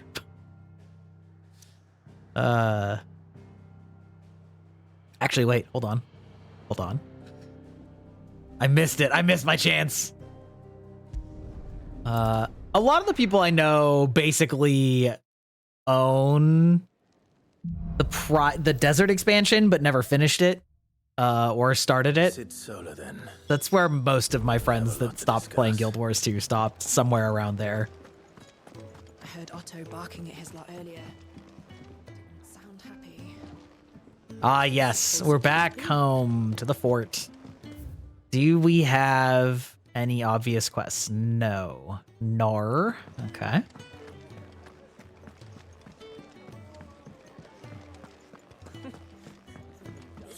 I will say I was a little disappointed with Cantha, which is unfortunate given how much sort of hype it had. It wasn't bad, but What subject shall we consider today? I don't know. I on the one hand, it's like sort of interesting to do a like Jade cyberpunk setting, and I don't necessarily have a problem with that. I feel like the Jade was almost like too neon green, so it kind of took me out of it a little bit, which is kind of a weird complaint, I recognize, but like whatever. And I don't know, I wish we had more like regular Jade Z stuff. The door to the shelves shall ever be open. Yeah, it was fine. Like I didn't hate it, but I also, I don't know. I liked the Alona one a lot more. Although granted, I liked Nightfall a lot more than Cantha or factions in the first place. So maybe that's some of the bias too. Although I also wish that we had a few more not destroyed cities in. Guild Wars needs to have more cities that aren't destroyed to hang out in. Like, goddamn. But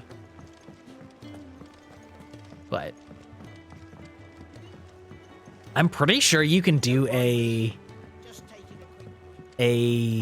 achievement chain to gain access to old LA now, finally. But I can't be bothered. I also wish that they would lower some of the grind on some of the like bonus mounts because they were so clearly padded for time in between expansions, and they're just so miserably long. I tell myself the bustle's a blessing. Yeah, There'll be time enough for exactly. quiet contemplation Exactly. when I'm dead. So, did you find the answers you were looking for? I still don't know what to make of this gift, curse, or whatever it is I've been given. But there is one thing I can say for certain. I am a dominant, Ifrit. And there is nothing I can do to change that. It is a burden I must bear until my dying day. Spoken true. Forgiveness and in turn salvation can only begin with acceptance. It's a path we all must walk, no matter how colourful our histories. Sid, you once Seriously. told me Looked at and listened to you this wanted man. to build a place where people could die on their own terms. I did. I've been thinking about that. Why not a place where people can live on their own terms? For 13 years, Okay, killing was all I that's knew. a little So cheesy. obsessed with death that I never stopped to consider the lives of those around me. Lives that I see now were scarcely worth living. Be they bearers or beggars, most march blindly to their end, never realizing that they too deserve a choice. And I dare not turn a blind eye to their suffering any longer. So, atonement then, is it? That was the answer we found. The only one we need. I'll be expecting you both to pull your weight. Oh, no slacking off here. Well then, with a sprinkle of fire and ice, this plan of mine might just work. I know, right? Dude, there was like full-on side boob in this game. Like, What trouble are you looking to get yourself into now? The best kind. We're going to sneak into the Imperial capital and pay a visit to Mother. hello? Nani? All right. Oh, my mother. Right. Earlier? Okay, that's a little vague, but sure. Why not?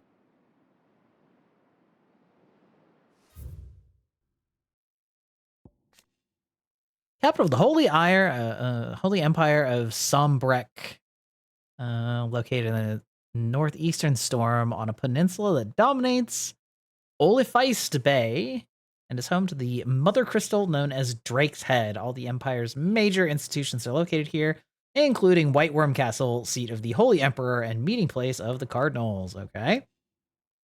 Nation occupying the northeastern reaches of the continent of Storm, with the great city of Oriflamme or Oriflame as its capital. Political power in the Empire technically resides with the 5 cardinals, but even they are bound to the whims of the Holy Emperor in those manners of state in which he takes interest. In the year 860, the Emperor's behest, the cardinals agreed upon a plan to, quote, liberate Rosaria, that's our hometown, from the marauding forces of the Iron Kingdom, after which the duchy had little choice but to bend the knee and become an imperial province. Yeah. So that giant crystal, there's basically one of those for each element. And so that's where like all of the capitals are based around. They're not all exactly the same size and scope, but yeah. And the last of our farmholds in the eastern provinces has succumbed to the blight. Without their yield, we will be hard. I mean, the fact that one of them is called like Elderflamme, I assume has something to do with our deep history as Phoenix / Ifrit. That name's a little on the nose. And yet you do naught but bawl and bluster.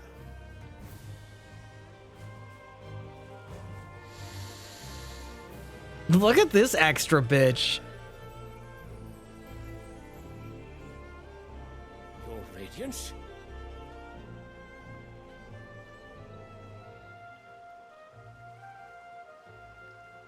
If it is fertile land the Empire acquires, we need but look south. If you mean the crystalline Dominion's holdings, we are bound by mutual accord. Theirs is a neutral state whose borders we are sworn to respect. What if we didn't, though? Did we swear to see our people starve? Well, I really do think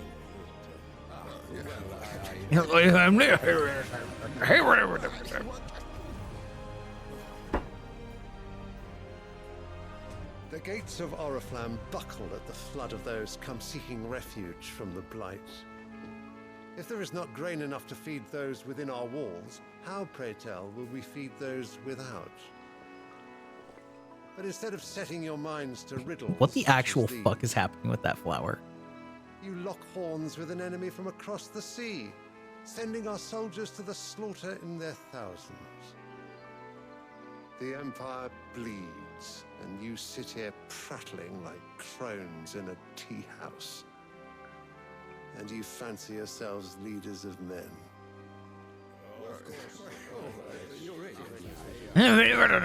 I think it's really funny that they don't even subtitle them. Without her citizens, we are but their servants. If their land is being wrested away, it is our duty to claim new lands for them. Your Radiance! You cannot mean a war of conquest. That is exactly what I mean.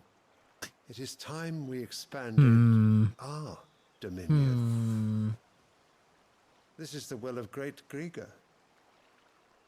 I mean, okay, so obviously this is fucking stupid. There will be uproar.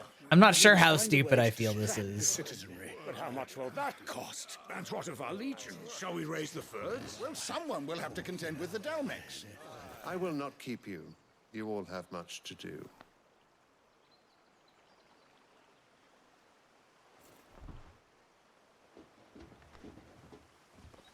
Like,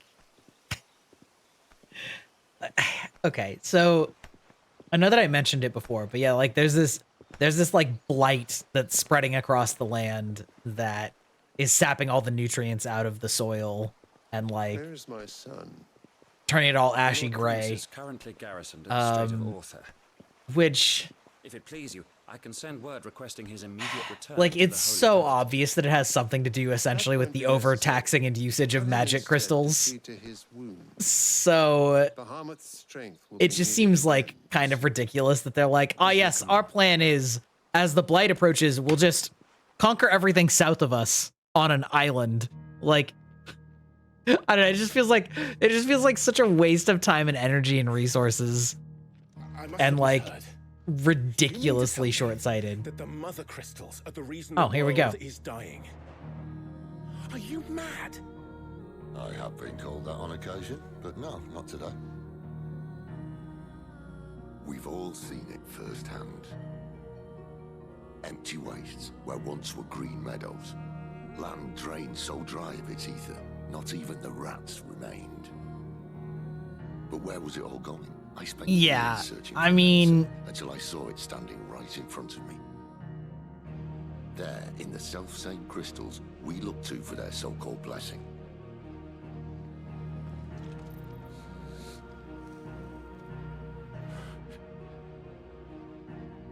All right, listen. Take this crystal. which, like, How does it allow us to if we're framing it in the lens of climate change, you know, I kind of feel the same way, which also means that that's realistic, unfortunately. That's easy. Right, They're but mined like from the mother crystals. anybody that's proposing like, yes, we shouldn't invest in green energy and other alternatives, we should just keep drilling to keep them oil prices down, is like ridiculous, except that instead of like the entire world just sort of slowly all getting worse at the same time, it's like, yeah, I don't know. But I mean, I guess that's probably going to happen when, you know, massive droughts keep catching up with us. But yeah, so yes, it's a very on the nose climate change metaphor, which certainly isn't a first in Final Fantasy. Which, you know, and fallen for want of that gift. If what you say is true, how did no one else see it? Who says they didn't? Maybe the truth was inconvenient. ooh, title drop. Convenient to whom, exactly?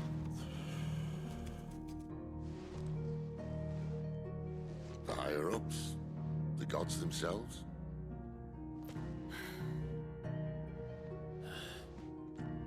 So now you want to do something about the crystals? And what? We're not helping bearers and dominants anymore. I didn't say that. I made a promise and I intend to keep it. But if we continue down this path, there's only one fate that awaits the realm.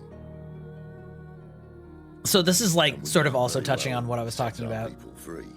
Lying dead in a blighted ditch. I mean, that honestly, Not if we want to create a place where they can live on their own terms anyway. Sort of defeats the purpose. So, if we have to bring the old world crashing down in order to build us a new one,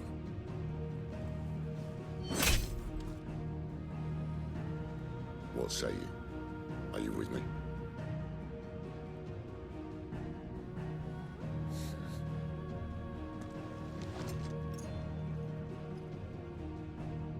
I suppose it's about time I repaid your faith. okay. Stabbing the crystal is a little bit better of a metaphor. I thought they were stabbing the table. I was like, why the fuck are they doing that?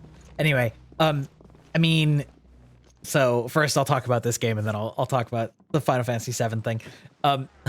Like that is sort of part of what I was talking about or starting to get into right before that literally became the main focus of the cutscene, is like there's invaders from other lands that presumably don't have these crystals. So like clearly they aren't having, well, I shouldn't say clearly, but they probably aren't having the same problem, which kind of, again, like begs the question of why is nobody talking about that. But I'm glad that they addressed that at this point in the game. Like it's still pretty early in the game. With regard to FF7, like I'm sure they're going to keep talking about it some, but I will say that like Midgar is the main area of the original Final Fantasy VII where they really hammered on about the environmental aspect. Like it's kind of always that, right? But like it's so much less center focus when you're out in the world and it's like, well, Shinra's military is doing shit, or like Sephiroth is doing shit trying to like end the world. You know, like there become other problems that you focus on, whereas your like eco-terrorism subplot is really the Midgar section, which we just wrapped up. So I wouldn't be surprised if it's not quite as front and center. But it could be, you know. Nothing too important, I hope. Not just a letter. I lost everything. There's a hole in my damn pack, and fool that I am, I didn't bloody notice. It can't be that bad, surely. How could it be any worse? I'm up nothing, that's what. Worst of all, maybe if you scour Storm from Kotno. I'll just have to own up to Otto. Sure. Fine. I'll find your missing envelopes. Like could use this. Gotan's bales, perhaps? If you can find it, and if it's there, I trust. I'm not going to read all of this quest text that is basic as shit. Listen, I've heard that the side quests are good in this game. Maybe I don't know which side quests they're talking about. I think that I saw somebody talk about like later side quests being good, but these beginning side quests are all very Kill 10 Ratsy. Like, oh, can you go grab this wood? Like, oh, can you deliver these meals? They are not particularly good. Which is, it's whatever, I guess. It just feels a little out of place. Is everything all right? Are we finding a chocobo? I'm worried about my friend, you see. He left some... Why leave the safety? Oh, he's a bear, just kidding. Yeah, fetch me 10 bear asses, exactly. Sad though it is, the hideaway can't survive on goodwill alone. And though Karen does what she can... Wait. I was. Then might I ask a favour of you? Yeah. Go find my friend. Oh, what can you tell me? His name is Randall. He's been working for Quinton, the tavern keeper. I'll speak to him. Safe travel. Yeah, okay. What was I gonna say? I was just thinking of some... speaking of fetch quests and kill 10 rats and yada yada.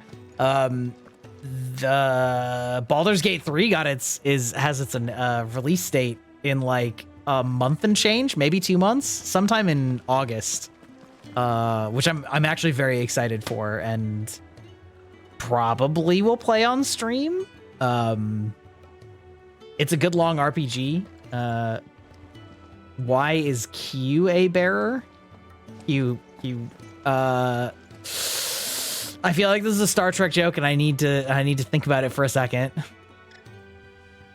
Because something about unbearable. Oh. Why is he a bearer? So bearer is the generic term for people that can use magic, but not the summons. Those are dominants. So there's lots of bearers that can just use basic magic. And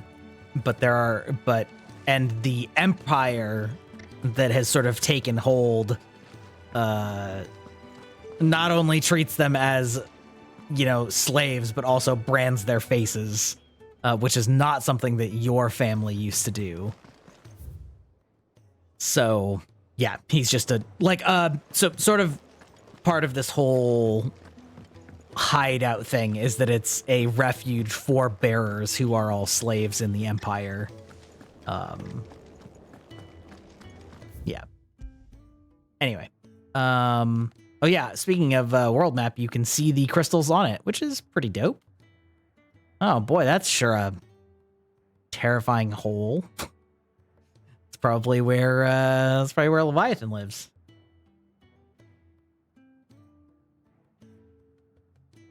Yeah, probably.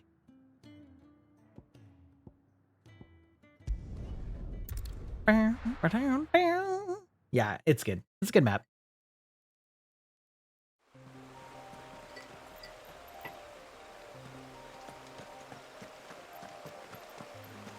Anyway, yeah, Baldur's Gate 3. I am The courier said his pack excited. might have split while he was passing through the bales. I better keep my eyes open. I played some of the early access. Good. A decent amount, and then I kind of stopped because I didn't want to ruin the experience for myself. I could see it now that you...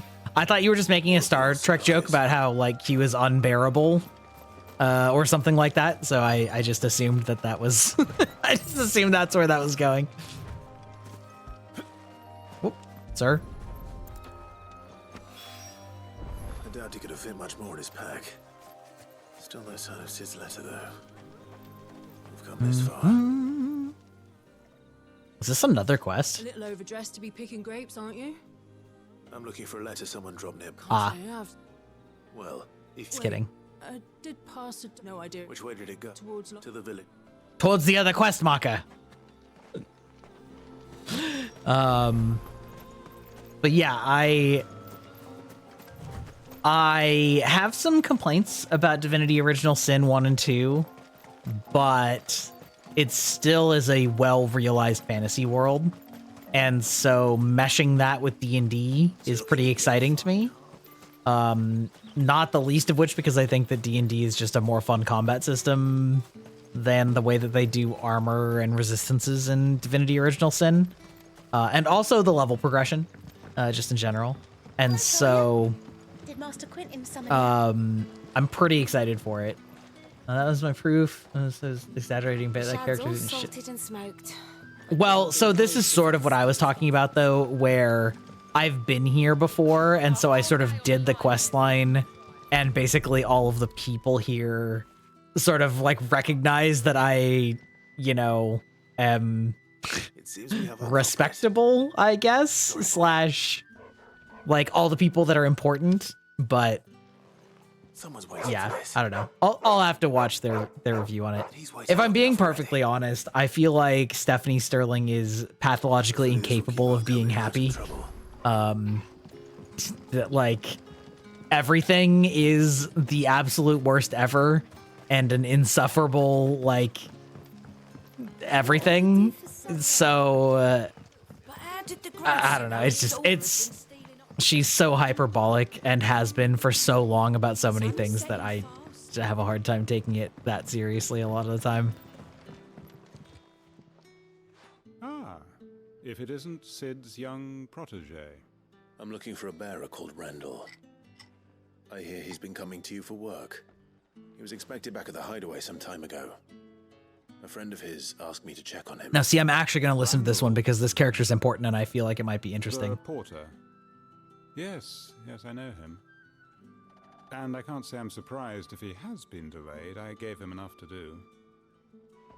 Though, thinking about it, he should probably have been back by now. I'll go and look for him. Yeah, there's a lot of Stephanie Sterling rants that are very like I do hope nothing's happened. The type of rants that I find very annoying in any kind of discourse where it's like an absolute refusal to consider the like practicality or challenges that may have created something in the first place. And so there's very much an attitude of like, well, I'm the consumer, so it's not my problem, which like to an extent is true, but also like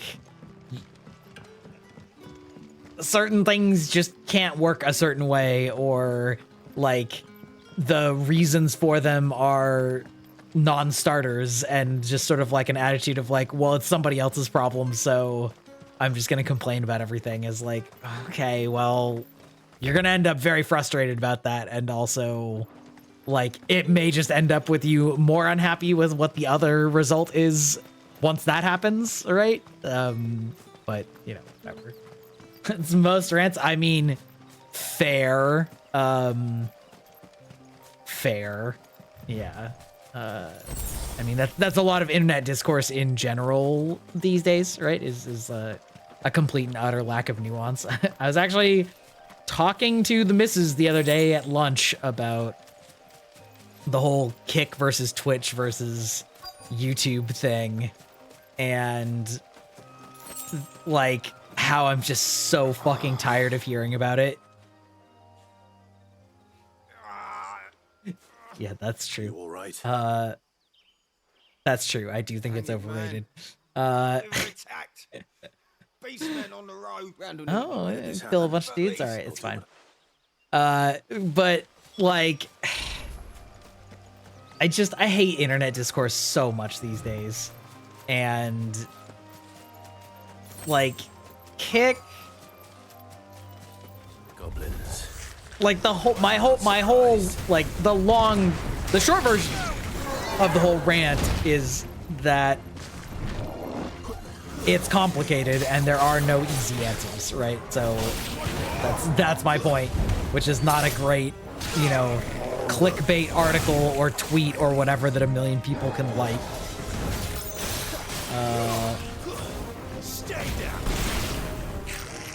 Yeah, I mean, fair. So like, okay, so like, here's the thing, right? Kick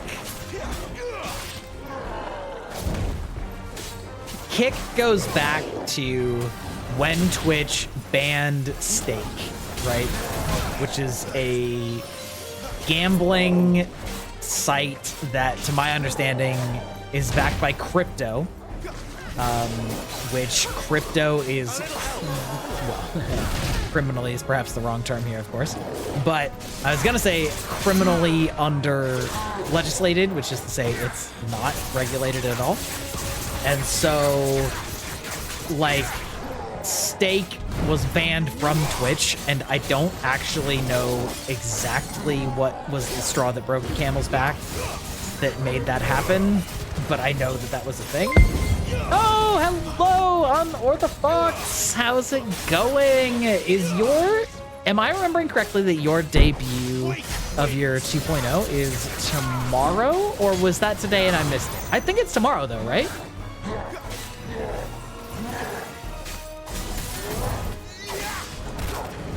Whoa, oh god. Oh, see, that was a sick area. Yeah, how are you doing? How was Zelda? It cut off at Legend of Zelda, so I assume that was Tears of the Kingdom. How's it going for you? How far are you in it? And to any raiders who don't know who I am, which I think is probably most of you other than Unorthofox, I am Grybach. I'm a digital vampire. I was once a normal human, just like you and any other, but I was infected long ago by a mystical computer virus that transformed me into this eldritch digital entity. You see overall, I'm a variety streamer, and I'm an old man, so we were just talking about, oh god, oh my god, I'm gonna die. I'm gonna die right here. Okay, we're fine. We're living. Okay. Whew! Alright, that was scary. Anyway, yeah. How's it going? Welcome in, raiders. Hope you're having a good time. Why do I always get raided in the middle of, like, intense fights? I think that's just the way of things. As far as the internet is concerned, I'm old. I'm practically ancient. Getting older this weekend. Hey, yo! Sorry, Randall. Looks like I was too late. Ooh, rip Randall, my dude. I'll speak to Quentin. Anyway, raiders, we were going on the history rabbit hole of Kick and various other things. So, yeah, Kick, Twitch banned Stake and gambling streams associated with it. It is important to note something that is frequently lost. Hello! I don't know if you heard me right when you joined in, but is your 2.0 debut tomorrow on Unorthofox? I feel like I remember that it was, but I could be off by a day.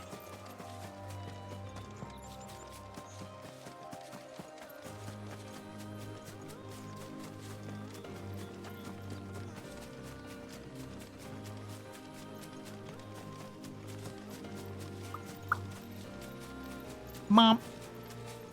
And also, how is Zelda going?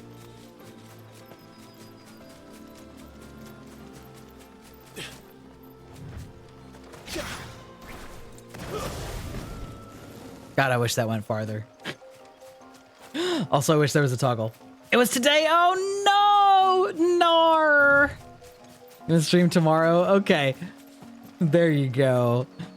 All right. Well, sorry I missed it. Then I will have to at least check the VOD somewhat. I really like your model and think it's really cool. So I'm excited to see what your 2.0 debut has in store. Also, everybody, let me give you that shout out. Which I know I have sort of a basic one, but Unorthofox with 2 X's. Yes, everybody go check out Unorthofox. They are a lovely content creator, a fellow digital entity with a really cool aesthetic, and I like it a lot. And we have said on Twitter that we should do a collab sometime, and I think that we absolutely should. But thank God I'm safe. Are you giving me a push-up? Hey, how's it going, tracking in? Anyway, yeah, I'll have to check your yeah, I knew it was coming, you son of a bitch. Oh, the redeem's still working, it seems.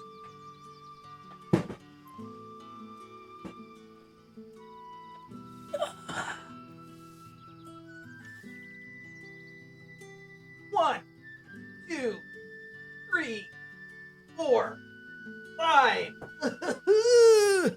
Curse this old frail mortal shell. Oh God. All right. We're fine. It's fine. Everything's fine. Anyway, everybody go check out Unorthofox. They're pretty awesome.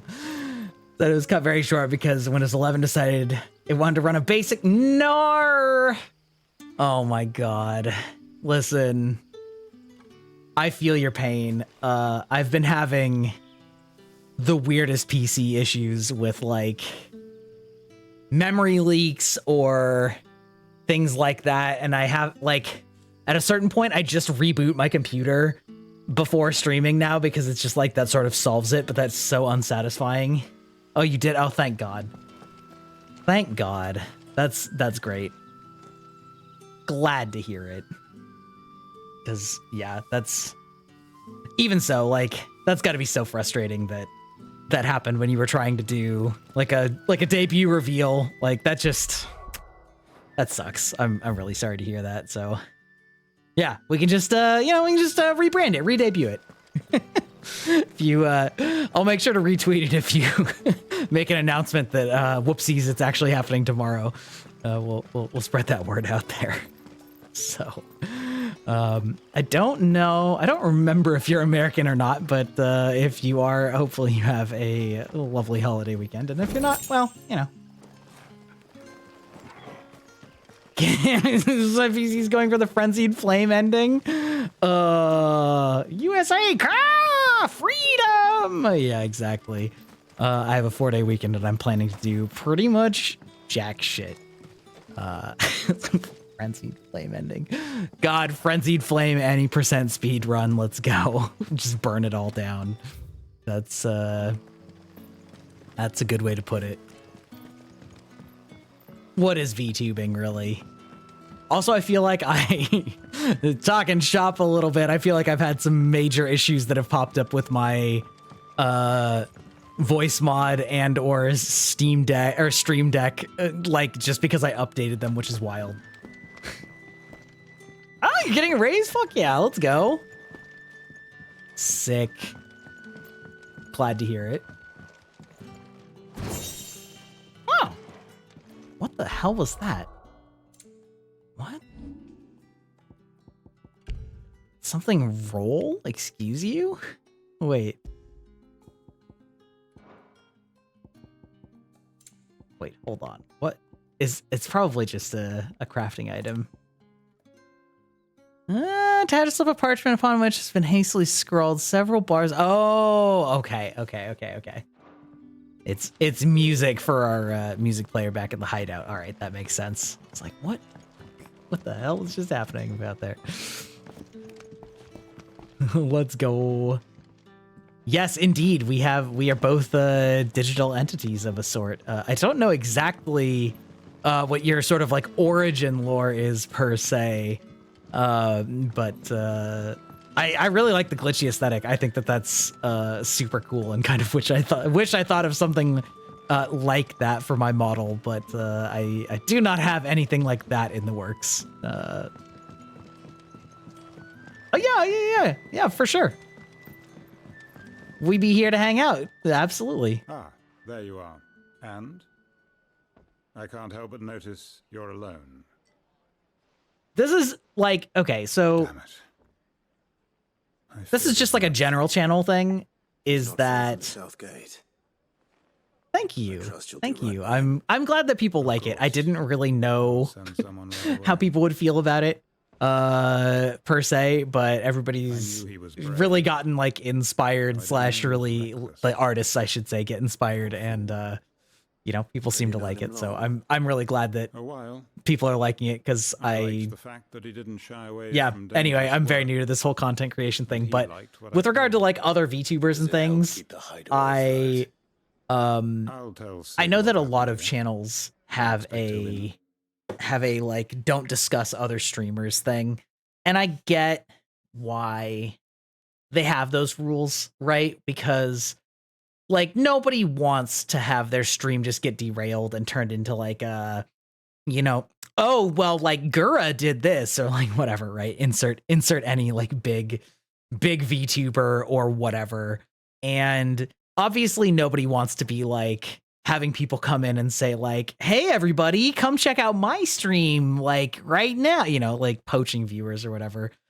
But I like, which obviously I don't want people doing that in mind, but like the reality of it is that like I've made a lot of friends that are streamers and are VTubers, and I think that it's like a really cool community. So like it's totally fine to talk about your own lore, and like, you know, especially if I'm asking about it, you know, it's absolutely fine, and it's not like taboo to say that you stream things, especially if I'm bringing it up, you know, like, oh, what have you been up to? And, you know, you're like, oh, I've been streaming Zelda. Like, that's totally fine here, you know? Yeah.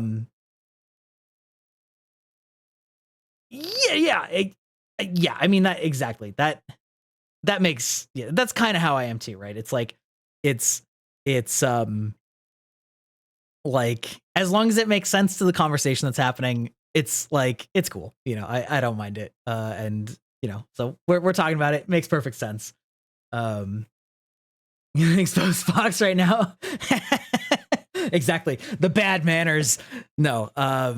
It's yeah, it's germane to the conversation, and it's coming up organically. It's perfectly fine, you know, like, and especially if I ask, you know, if I ask something like, do you have any plans this weekend? And your honest answer is like, yeah, I'm streaming Zelda tomorrow. Like, that's fine. Like, you can say that. Like, I don't care about that. So, yeah, no, go ahead. Unload the lore. Give me the deets, you know. We gotta, you know, gotta build our profile, our database of fellow digital monstrosities and entities. Getting zooted and playing Zelda? Yeah, exactly. Too pleased to sounds like a win to me. And I suppose you're none too happy either. For your trouble. Not me drinking mead right now while playing this game.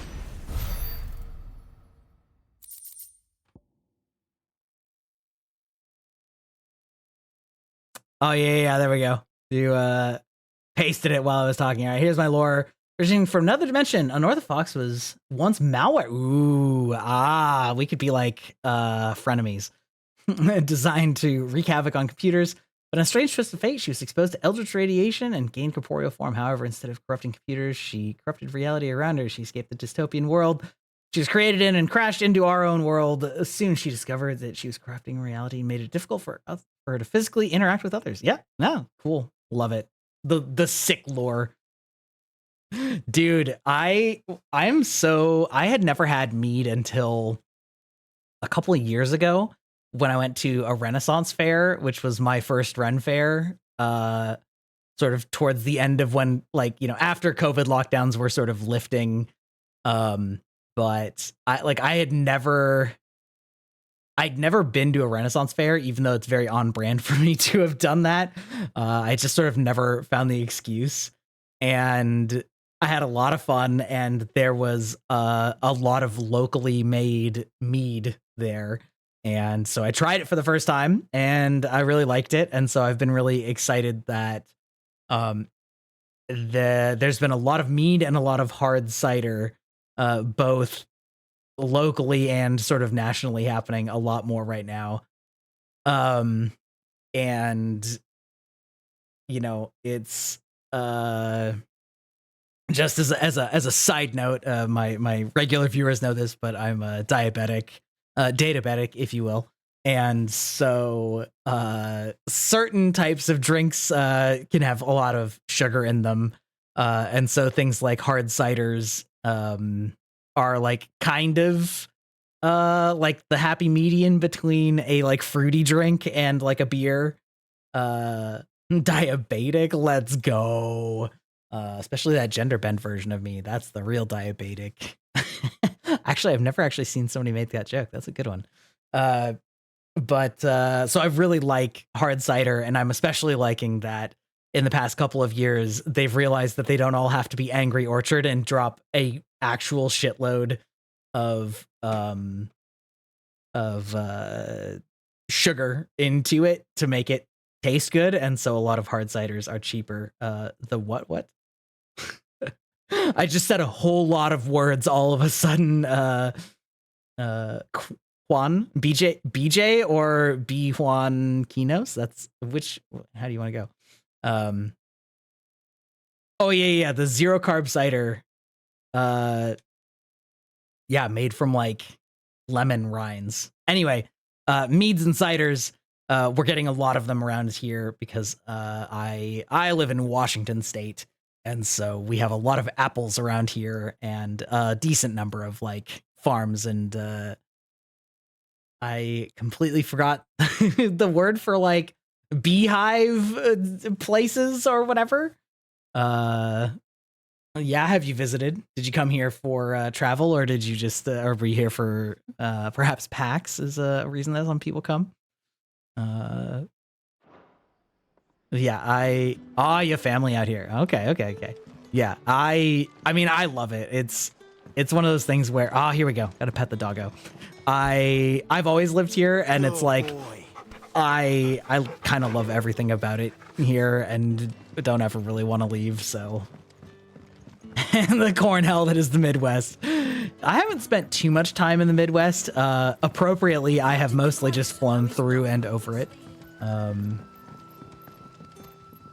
Apiary. Okay, maybe I just didn't know the term for it. I was just gonna call it like bee farm, which is like I was like, bee farm is not the right this is not the right word. But anyway, we have a lot of like meaderies and cider places popping up around here, and I could not be happier about it. So anyway, that was a long tangent, but apicultural places, hell yeah. Yeehaw by the 4th of July. Yeah. No worries. I mean, listen, I know what it's like when you've streamed for like quite a while and or, had technical issues. Like you gotta get some food. You gotta wind down after a raid. It's definitely hard to stick around for very long. So I appreciate the raid. Thank you so much. And I will look forward to checking out your new model tomorrow. Or in the future if I don't get a chance to tomorrow. And yeah, we should definitely talk about playing a game together sometime. And especially once I get my live 2D so that I don't just have to be a PNG. But yeah, have a good evening and good weekend. I just got back to the hideaway and thankfully Otto hasn't seen me yet. I don't suppose you, Found the things you dropped. I did. I was so... Only a little worse for wear.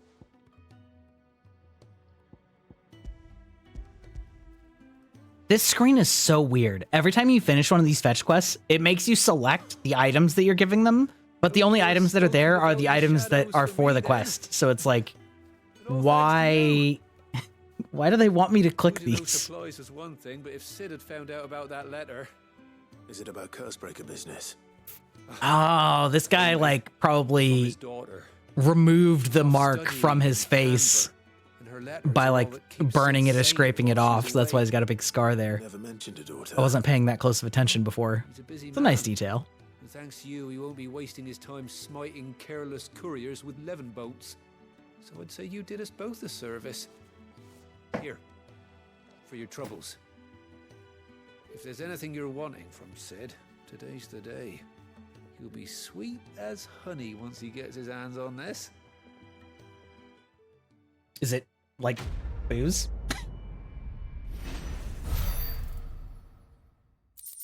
As far as games, I don't know. That's kind of why I've been doing a bunch of random stuff on the channel for a couple weeks, because I knew that this was coming out. Like there's Diablo, but I think you're not really that interested in it. And to be honest, I don't blame you. I've kind of just been playing it as like a mindless game, but it like all of the issues that you and I have discussed are still issues / weird. And, I got a chance to play it this past weekend with a friend, and it's like he's higher level than me. And so it's one of those things like once you get past level 50, the scaling gets like wildly exponential, which I hate and Blizzard seems to love. So like instead of just like the game continuing to have like okay level scaling and whatnot, it's like the challenge after level 50 is like how many levels above you can you make the enemies. And so it's like, oh, well, once you're level 60, you fight level 80 enemies, which is fucking baffling. Like, I don't understand why they would make a game that worked pretty well with level scaling from 1 to 50 and then are like, okay, but your progression is to completely ignore that after that. So like when we played together, it was just like everything died in like a quarter of a second because he just like annihilated everything, which was, by the way, like 3 levels higher than me, which at my level was still like moderately challenging, or not like challenging, but like, yeah, it's just, I was like, okay. So anyway, that's a long way of saying I've been playing Diablo, but like super casually because I don't care that much. I mean, in Diablo specifically, but also in WoW, like they I don't know, maybe they've pulled that back in WoW, but I mean, as far as I know, it's like every expansion just like ups all of the numbers by like orders of magnitude, basically. 5, was it? But anyway, yeah, I've been playing some Overwatch still. It's, you know, it's Overwatch. You don't really play it. Same with Valorant. There's, I guess, you know, there's like the Pixel remasters. The same thing in Marvel Snap. I'm pretty sure your first 50 matches are all against bots. Oh, jeez. Yeah. Yeah, that's probably true. Weirdly, I've been getting like mildly into Fortnite. After all these years, I just played it with other content creators and just like was like, man, the kids are right. This game is fun. I guess. Surprise. But again, not really new. But yeah, there's the Pixel remasters. I mean, there's several good RPGs that have come out on Switch. So like I quite enjoyed Triangle Strategy. Like quite a bit.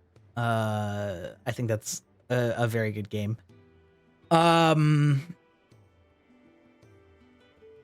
And then again, like it's kind of an RPG heavy time right now, because this obviously just came out, and like I said, I think in a month Baldur's Gate 3 comes out, and I played like a decent chunk of the first act and really liked it.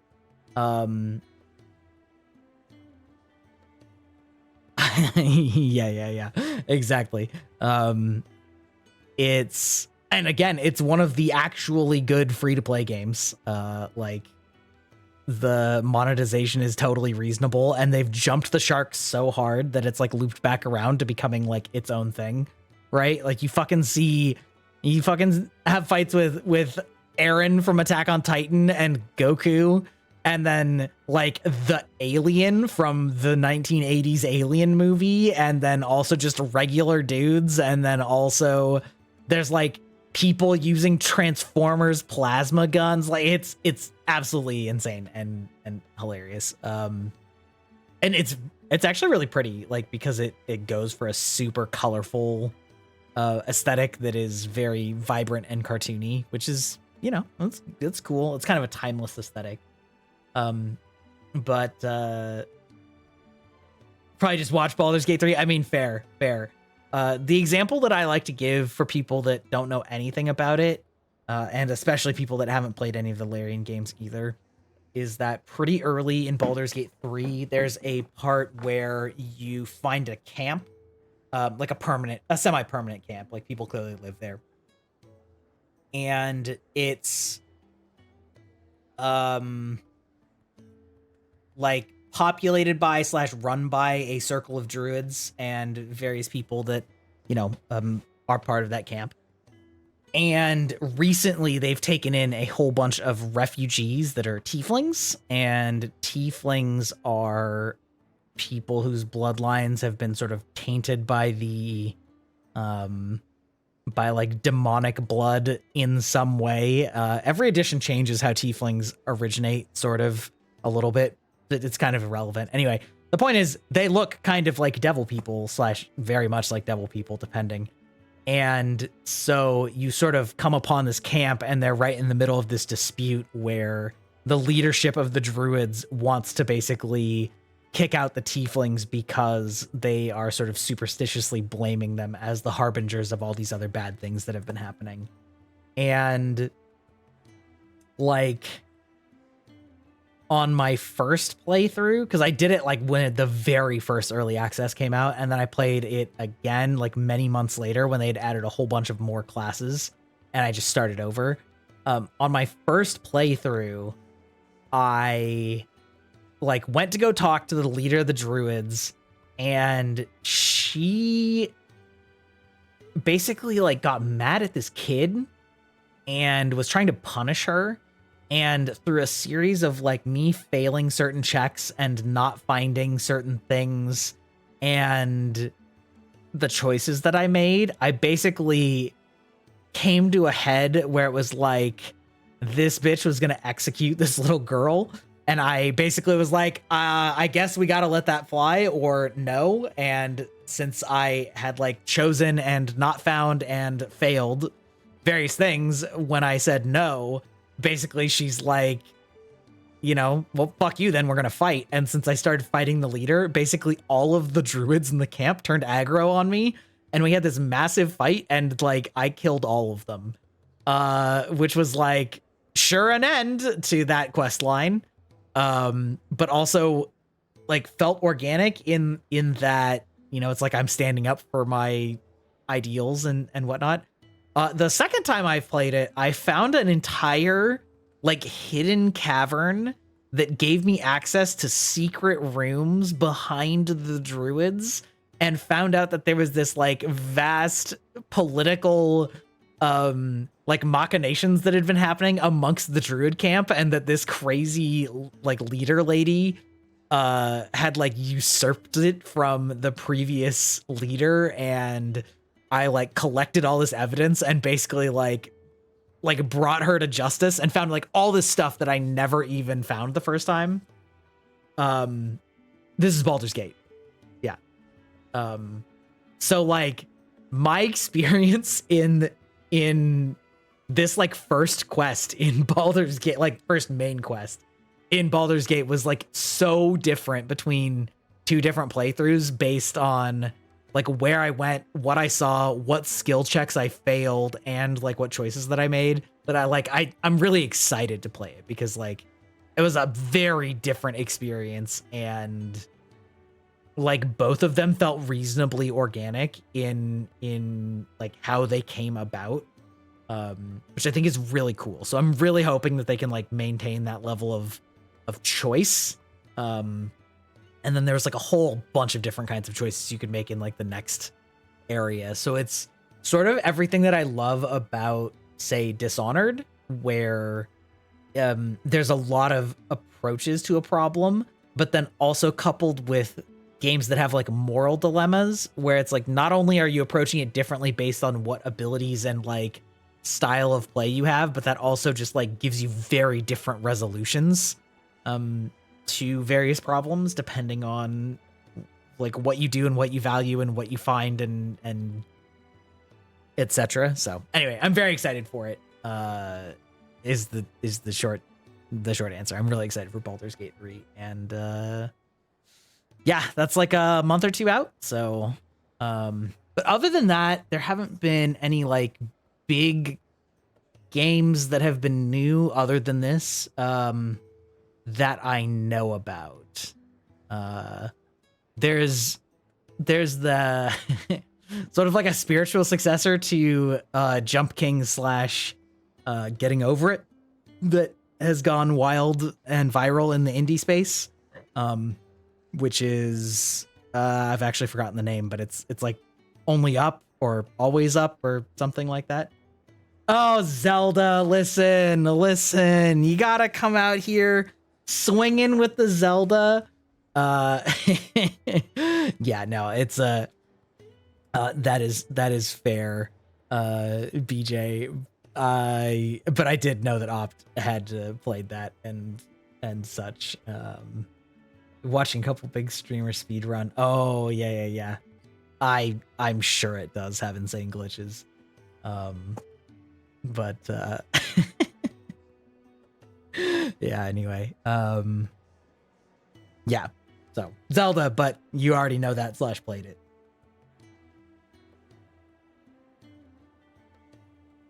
Oh, when is that coming out? I remember like seeing like press footage for that.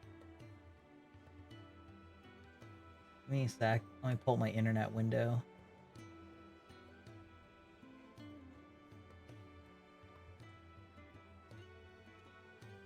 Metal Gear Delta. I also haven't played that series. I really ought to. But I just never did. It's a remake, yada yada yada. Oh, next year? Well, you know, it's okay. I mean, it sucks that you have to wait, but it's better to be a ways out than it is. It's just one of those classics I never played. You know what I mean? Like, there's always everybody's got some blind spots in their media repertoire.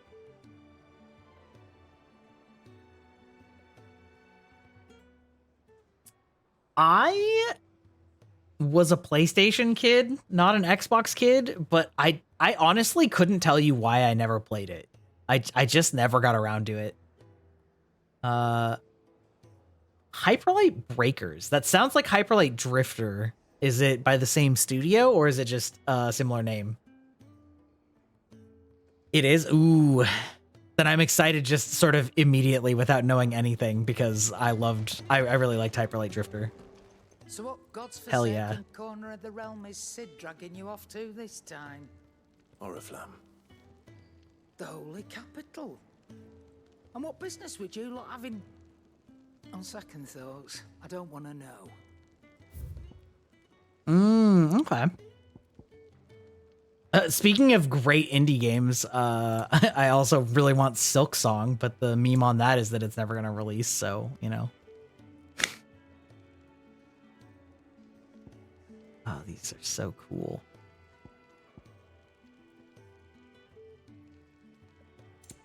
I found Solar Ash to be just fine, you know? Using world building and elements of the game. Now it's an open world roguelike. Ooh, okay. That's pretty cool. Yeah, I actually just played Risk of Rain 2 the other day on a different friend's stream. Thank you, Mint. You're goddamn right.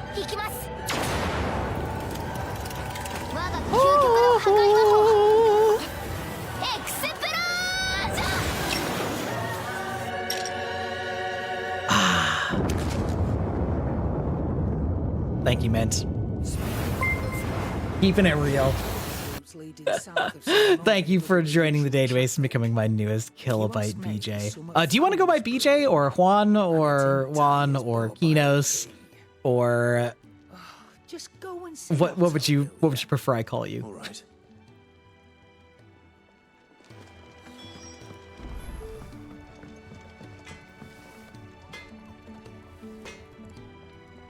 Well, Whatever rolls your tongue easier. Hey yo. BJ's definitely roll off the tongue easier. But also I like short names, BJ.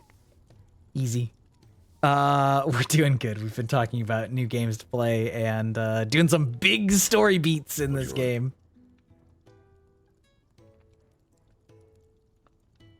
Oh, really? You Steam refunded it. That's a thing. Let's see. Gaia. Okay. You can't. fine. Clive, was it?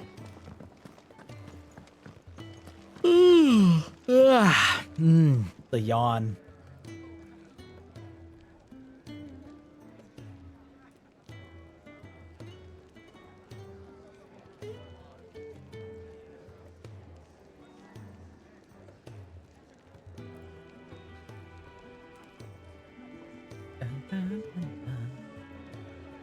Nar, I've clowned myself. There we go. Nighter, and thank you for staying up with me. Thank you for hanging out, and I hope you enjoy this game when you get back to it. And enjoy that PlayStation 5 in general. Oh, the new Miles Morales game comes out pretty soon, doesn't it? The new Spider-Man. That's all it's ever been. Talk. He's convinced it's the right thing to do. We'll be leaving for the capital shortly. Oh, October. Just kidding. Well, Sort of you soon, couldn't but have also picked a not better really. moment. Seems the hiding the royalists gave him wasn't enough to dampen old Sylvester's spirits. His legions are on the march again. This time, due south. Another war. All as the great Grieger wills it. Bloodthirsty little miss, that one. But as Wait, it got Grieger's a through, woman? Still, might work to our advantage on this occasion. With a fair wind behind them, a handful of like-minded ne'er-do-wells could melt into the back alleys of Oriflamme. No Oriflamme. Oh, hi, buddy. That's my kitty saying hi. The checkpoint. That's right. Anyone travelling in or out of Oriflamme has to go through Northreach. Lucky for you, I might just know of a way. Yes. Well, no, not that. That gets you an audience with the Dame. And it's the Dame who'll see you safely through Northreach. I'll send the Stolas in the morning. Let her know you're coming. We go way back. And she's a true friend of the cause. I'm sure you'll get on like a house on fire. Ooh, maybe not the best metaphor. Who is this dame, and where will I find her? She's the proud proprietress of Northreach's foremost house of ill repute, the Vale. Okay, look, I was about to say that I'm getting kind of sleepy, but if we're going to the foremost house of ill repute, then maybe I'll rally. Don't go blinding her with your charm now, lad. I'll be expecting a full report when you get back.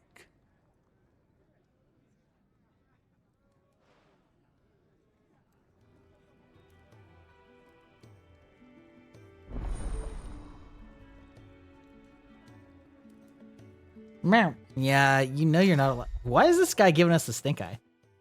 Alliant reports. Alliant reports are now available by viewing this. Speaking of God in the Alliant report. Okay.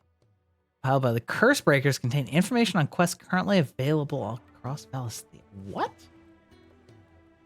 Oh, that's so true. I'm so fucking mad about that. Hi, buddy. Oh, you're the new lad, aren't you? You know you're not allowed up here, right? At your service. Well, at the hideaway service, anyway. Otto's put cat. me in charge of reading through the reports sent in by our allies and picking out any problems that might warrant the attention of the Curse Breakers. Or any other willing volunteers. And there's no shortage of problems, I can tell you. Or maybe I don't have to. I'll warrant a strapping lad like you's got people begging him for help wherever you go. Anyway, if you're ever interested in taking a look over the list, just say the word. Reckon you could probably tick off the odd thing here and there. They say little acts of kindness are their own reward. But if that ain't enough, these have got proper bounties on them and all. Oh, bounties. Mm-hmm. I was manhandling my cat. Here you go. Can't have him ending the stream here. The lion reports are not only found around, but also travel immediately. The obelisk waypoint. Okay, sure. Huh.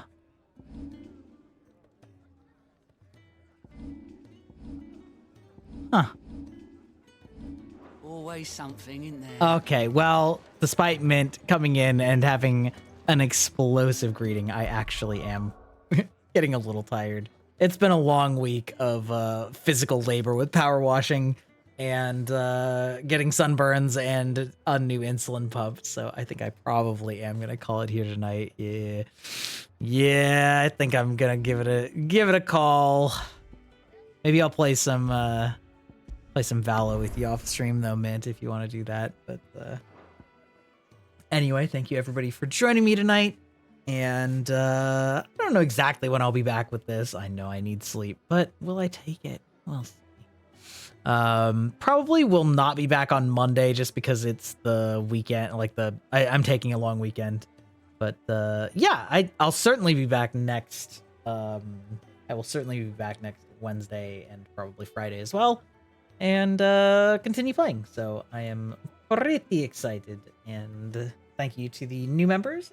And find somebody to raid out to here real quick.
We'll send it over to Gumi. I haven't talked to him in a hot minute. They are playing Magicka, a great game where you murder your friends. I mean, cooperate with your friends. And have a great weekend, everybody. Make sure to show Gumi some love, and we will be back next week. Ta-ta!